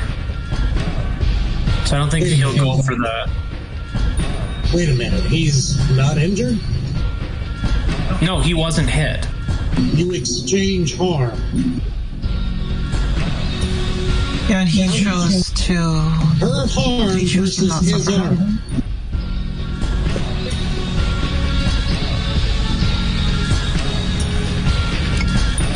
Exchange harm happens no matter what the roll is. Oh, okay. So, I guess I misunderstood that. I think it's as long as you actually succeed on it, you can actually reduce the amount of harm you would take. Right. Okay, that's what it is. Okay. Yeah. So this suffering. And then when I lost, he was able to choose against me, like, I could suffer more harm, or he could suffer less harm. Like, okay, yeah. So then okay. Thank you, Andrew. I'm still trying to wrap my head on this. Yeah, so take an additional harm. What? And he dies. Ow. Wow, really? Gonna need more than vodka to deal with those wounds. Yeah.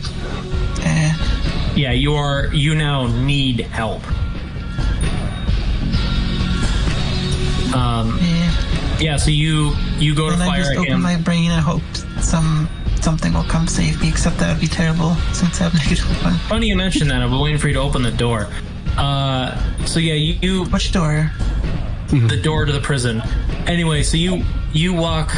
so basically what happens is that you enter the door, you get him off of his kilter about who you are, and you walk forward and he realizes who you are. He stands up holding the empty bottle he has, and he lunges at you. You fire, miss the first time, and then he hits you on the head, shatters the thing, goes to stab you once with it when you have the gun held up against your chest, and you fire, which goes straight up through his head.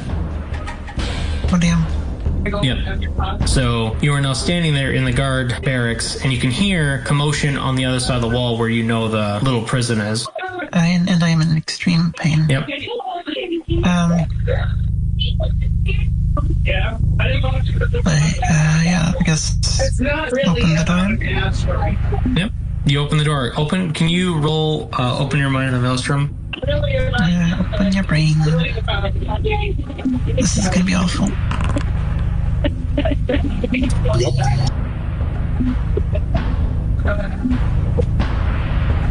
Gotcha. Right.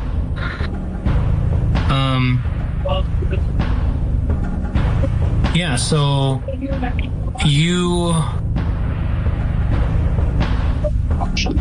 as you open the door, you see on the other side of the door a black mass in a dark black room, somehow you're able to see, oh yeah, it's a fully black room on the other side of this door, and standing there is a black figure with constant amorphous changing, and you see snow covering it, and you see it lunge at you, and as it lunges at you, you see through the eyes of someone driving a tank, and they're yelling, fire the cannon, fire the cannon. They're like, what do you mean fire at what? And then you see through the eyes of this person, something black mass rip through the front of the tank, straight through it like paper, grip onto the throat of the person you're seeing through, and slamming their body at light speed into the back of the tank, splattering them. You fly across the room, slam into the wall, and you now have as you slam into the back of the wall, you feel like your spine kind of feel off, and as you land, you definitely feel something is not right. You have the crippled condition.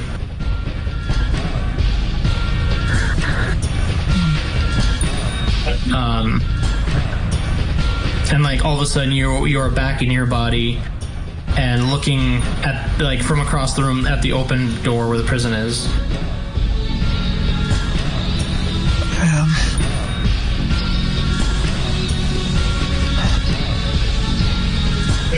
Okay. I guess push forward and see if I can free those prisoners. Yep. So you go through the door, and you see those prisoners there, and they're like holding on to the bars, and they're like, one of them you recognize, and they're banging on the bars to let them out.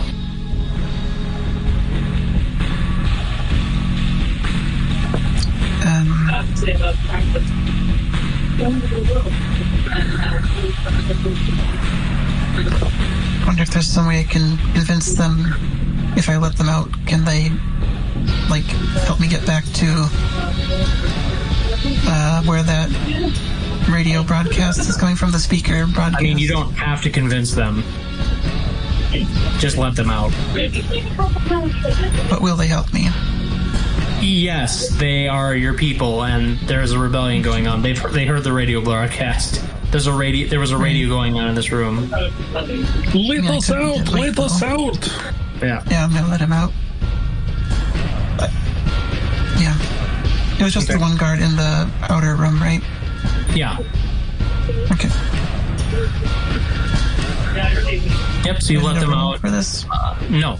You let them out, and as they one of them recognize how injured you are, the two of them, the two that are in the cell, will actually firemen carry you out, and they're constantly thanking you. One of them runs over to the guy with the AK that.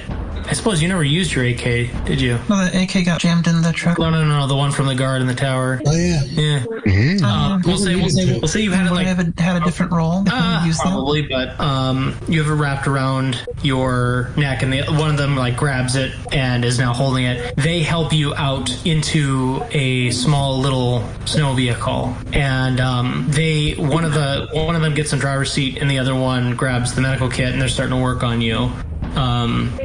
Can you open your mind to the maelstrom again? Right,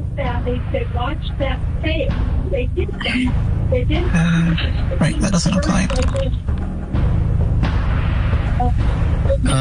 Get the impression of something interesting about the current situation. It might ask you a question or two, then answer them.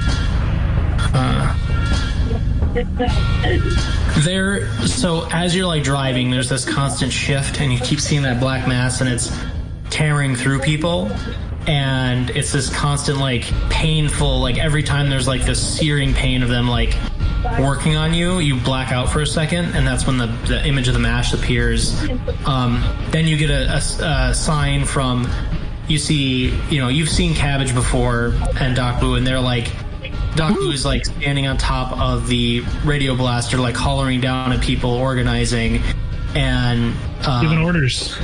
And then Cabbage is on the radio, talking. He's no longer doing the speech thing. He's talking to other places and telling them to start the rebellion from other places in the Forever Winter Wastes.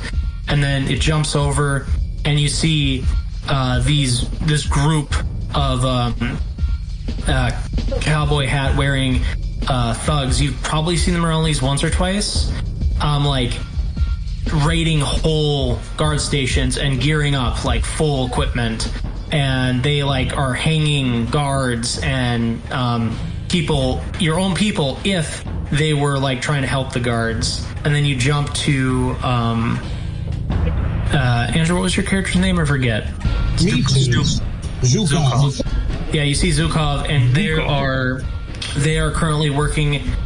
They're walking down the street with a couple other people who have melee weapons and stuff like that, with a couple guards that have their hands up behind their heads, while he is carrying this LMG in his hands. And it jumps again, and you see a small child standing on the other side of the fence as it's being the fence is being ripped away, and you can see this child's face. It's a girl, very pale features, very even the hair's all the way gone. There's like very light blonde hair poking through the scalp. And you see behind this little human being, that huge black mass walking out from the tank behind it, like a surreal scene. And then you wake up, and you're like, the little vehicle is, you like get up, you can remove 2 harm.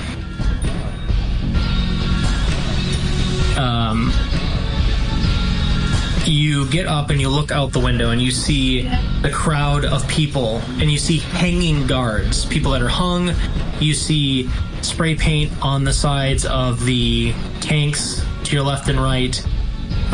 You hear the chanting, the wail of the people, and you hear this ruckus roar of, a call to freedom and arms. And you see that same child, and your eyes meet, and you see for a brief moment, and no one else seems to notice this, see for a brief moment the dark mass behind the little kid like appear, turn its like 3 heads then 1 head at you, and you get that image of the tank back there, and you feel this strong urge, even though you're very wounded, to go get it. Yeah, get the tank. I guess I'll kind of shake my head and kind of see if I can hobble over to the tank. So you want to go for it? An urge is an urge, especially when you're seeing weird shit like that. Okay. Yeah, the person who's working on you says, wait, where are you going? And like, he gets up to follow you, and the driver who's in the other seat is like, wait, what? And then like he gets out, and they walk around, and you're walking off through the crowd, right? Yeah. At any point, are you avoiding this child, or are you walking past them to go straight to the hole in the fence? Not avoiding, no. Okay.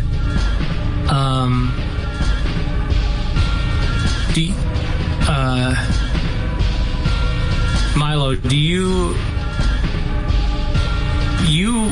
seen everything that she saw in her thing in a flash of memory.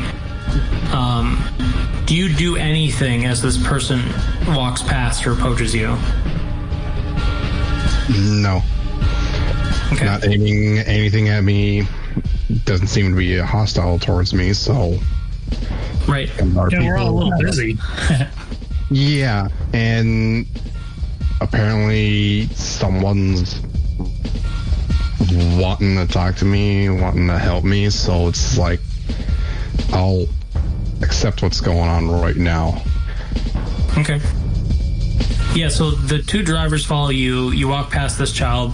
You give like there's an eye glance, and again you swear to fuck that there you see like it's almost phase shifting in from the crowd, this huge black mass behind this child, and you pass by it, and the drivers keep like asking you like, hey, are you okay? Are you in shock? Like, what's going on? Like, they're trying to get you to respond, and they're grabbing you now. Like, they're trying to stop you.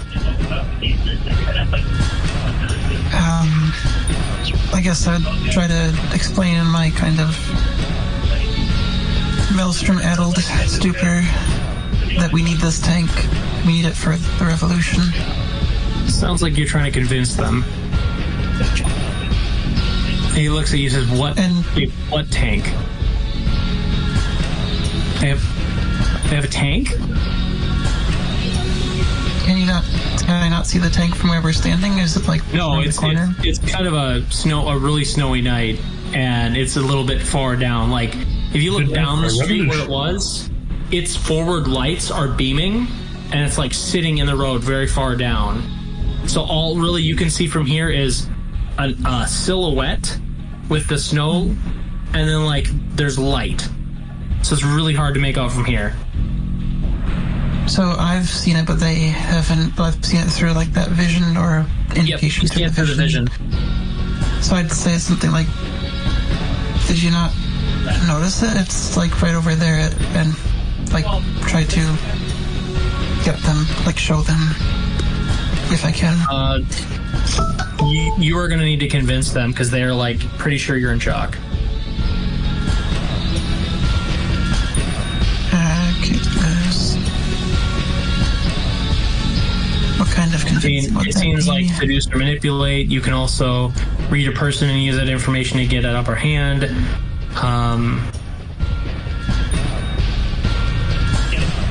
Yeah, I guess you could act under fire and like escape their grasp and just run and go get it.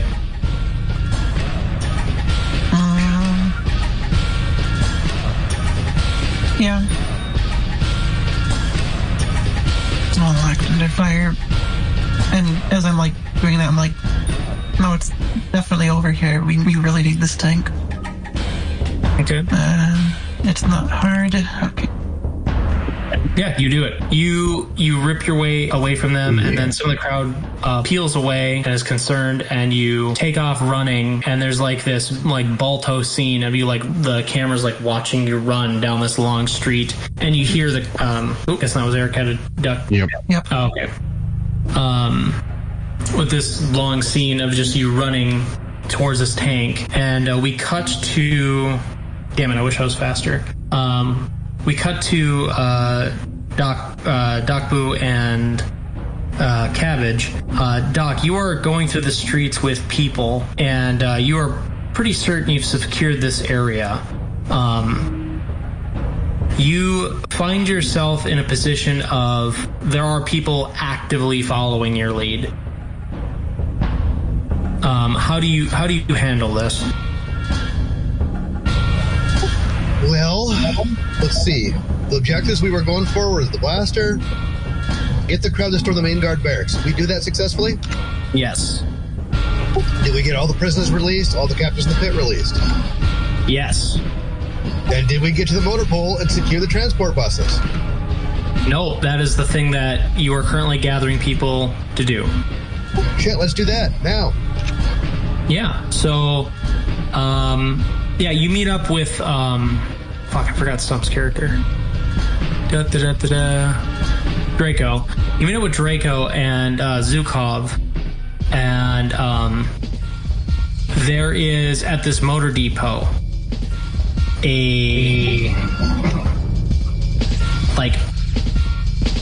there's like this big gate, and it is open, but there is like 6 guards behind a barricade that have been like taking far distance long shots at anyone who comes near that big gate. And it's just a solid concrete wall and a gate, and it's between 2 buildings, and it's up to you. Well, it'll be the 4 of you now. It's technically 2 players, but the other 2 will go along with you to figure out how to dislodge these 6 people and get these motor vehicles. That is not my specialty. Anybody got a grenade or an idea?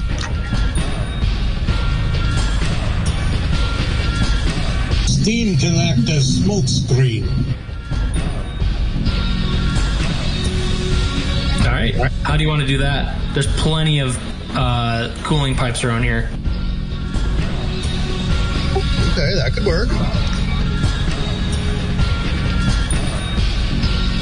Any other idea?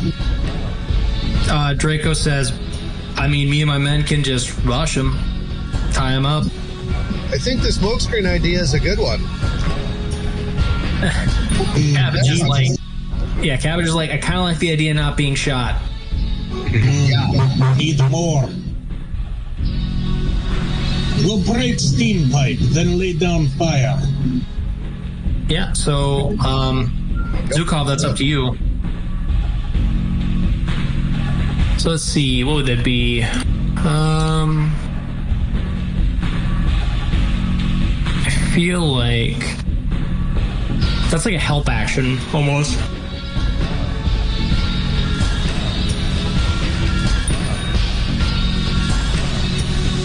Or lay down fire. I guess keep an eye out, maybe. Or what's escape the 100 do? Let's escape cleanly 100 late. No. Turn the tables. When it is not certain you are the cat or the mouse, pull sharp. On a hit, you decide which you are. I think that sounds about right. It's kind of like how the smoke screen, either it's going to work or it doesn't. Either you're a cat or you're a mouse. I'm on board. Who rolls it? What do you think, Andrew? I'd like to roll if you want to help. Sure. How do I help? Okay, so Zukov, go ahead and do the help action. Where is that? Help or interfere? Yes. I got a prompt. Do I do anything with it? What's a prompt say? Prompt, AG1. You could roll plus HX if he had it. Oh, yeah, you don't have that. Oh, actually, no. Everything with HX is counted as 1. Oh. So you have an 8. Yeah, 9. Okay, so... Yeah, so Simon would have gotten a 12, which is about as good as you can get, with his already 10. Perfect. Cool. So, you decide which you are and take +1 going forward. You're the cool cat, or you're the mouse. Cool. Both are cool. Yeah. So, I think we're going to pick cat on this one because we're going to take these guys out. yes.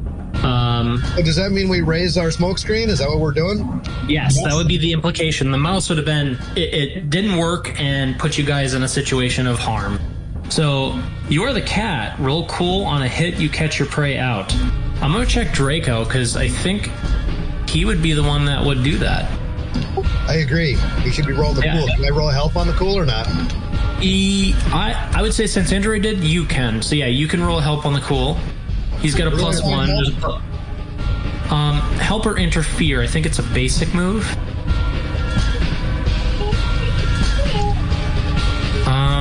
Help or interfere. Yeah, basic move. And it's a +1, you said? Yeah, you have a +1 going forward, and so does Draco. So they take 1 help or -1 interference. I'm assuming you want to help. Indeed. Okay, so they get a +1, they get another +1, so they get a +3. So they're going to row. They're going to row. Hunt, prey. Hunt, prey. Roll cool. That's with a +3, so that's a 6, 7, 8. So it's a partial. You've had to follow them where they wanted you to go. They say where. Yeah, I mean, it's a smoke screen out in the open, but all of a sudden they appear out in the open. Take them out. I choose a pipe that's closer to their nest, so they either have to come out or try to wait out the storm. Yeah, I think, like it says, your prey escapes you, so I think they take up another position in the motor pool. No, better. Yeah, smoke screens go both ways. They actually take one of the buses, and they take one of the side roads, and they're hauling ass out. So you have 1 less bus. There are 5. It's a lot. And these are buses are on some goofy tracks or something, make them go through the snow. Wow, they chicken fast. Yeah, Draco didn't even get to fight. Waste of my time.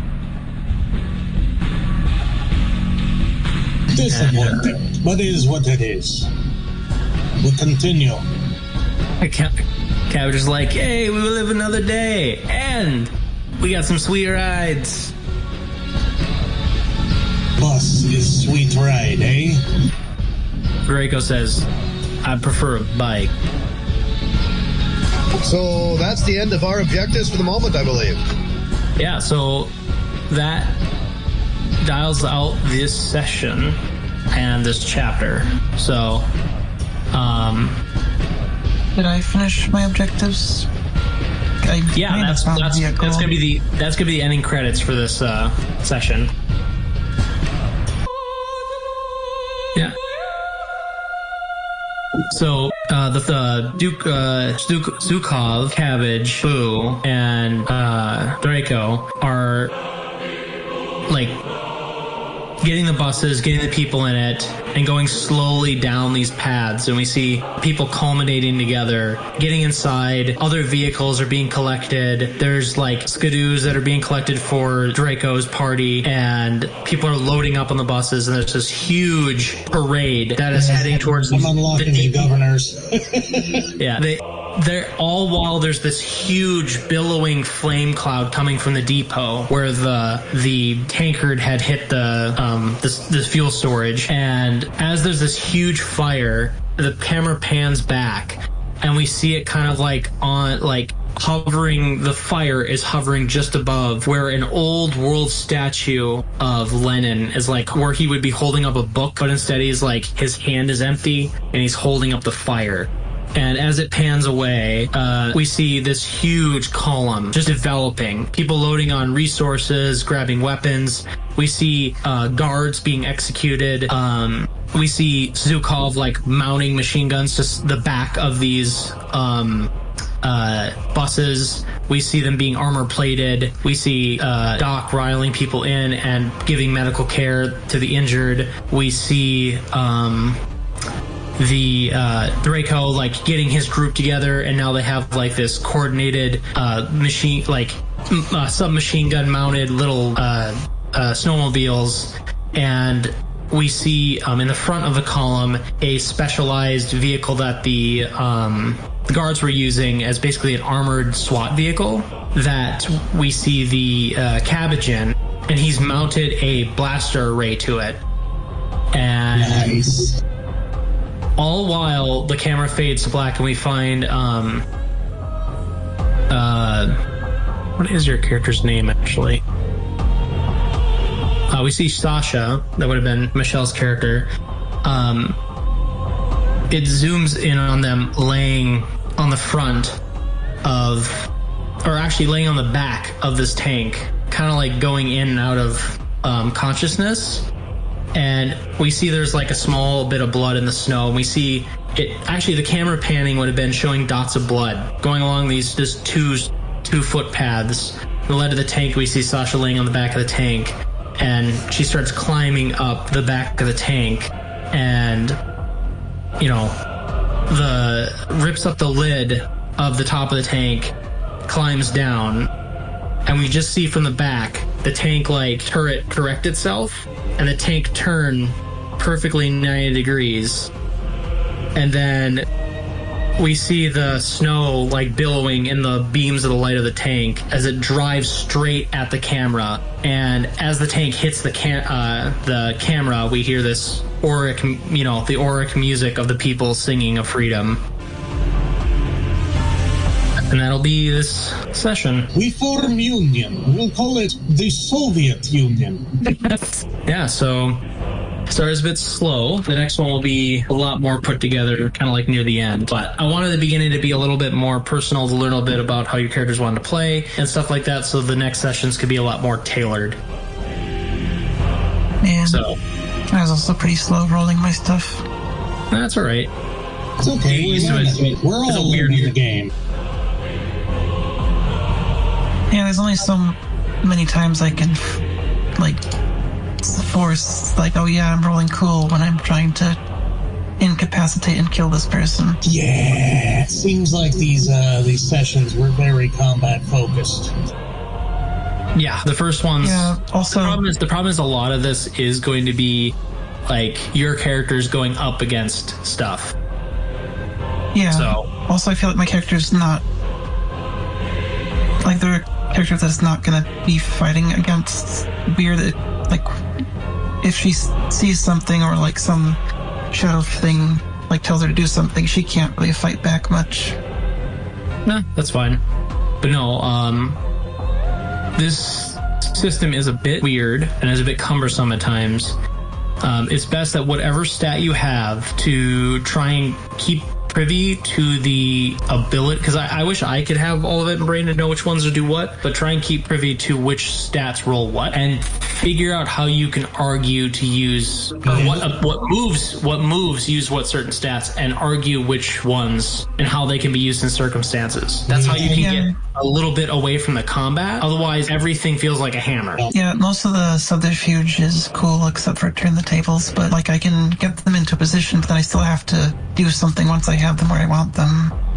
Right. Like, so we can talk about it off camera. I can explain a couple things, but one of the simple ones would have been like I gave you that Devil's Bargain to allow you to get a guard in a really bad position, and then you could have done something simple to get rid of them. Simple like what?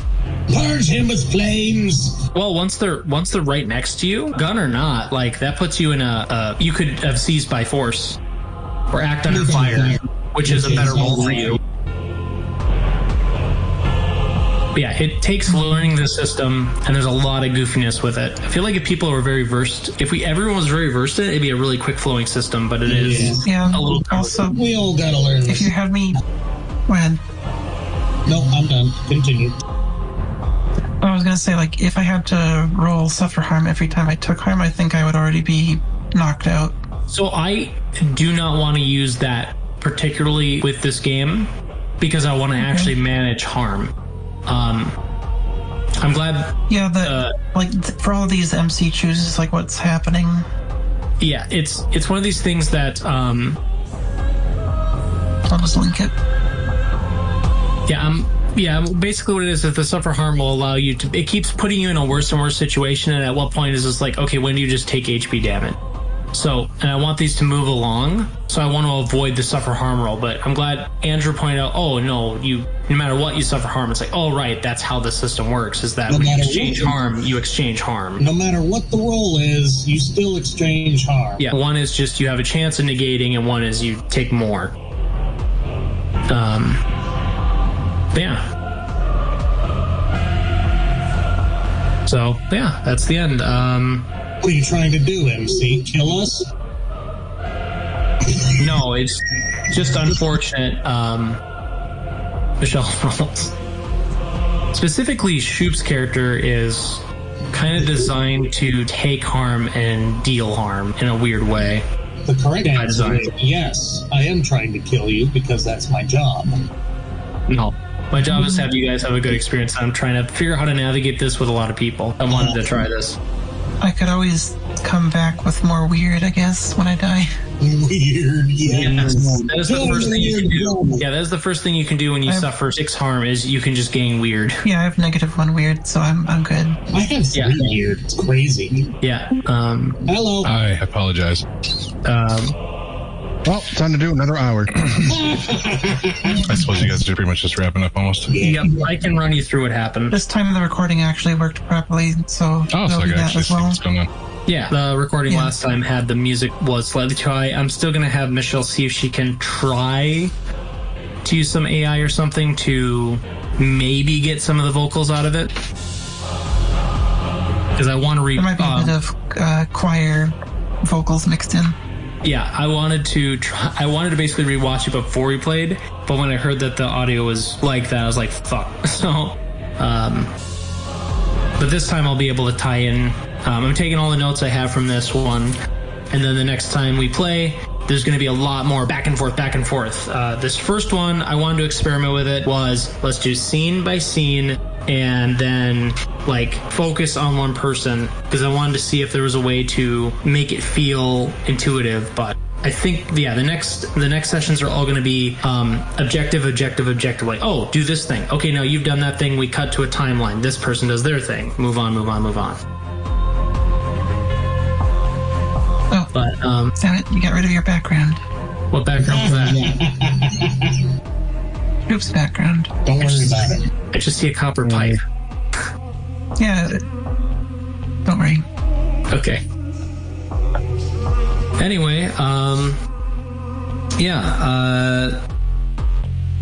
Sorry. It looks like you're a shadow creature. All that. Gotcha.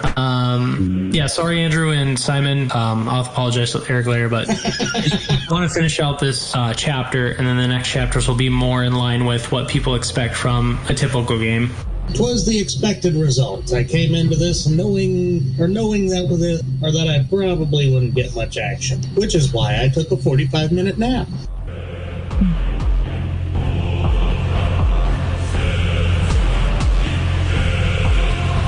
Anyway, I hope you guys at least enjoyed.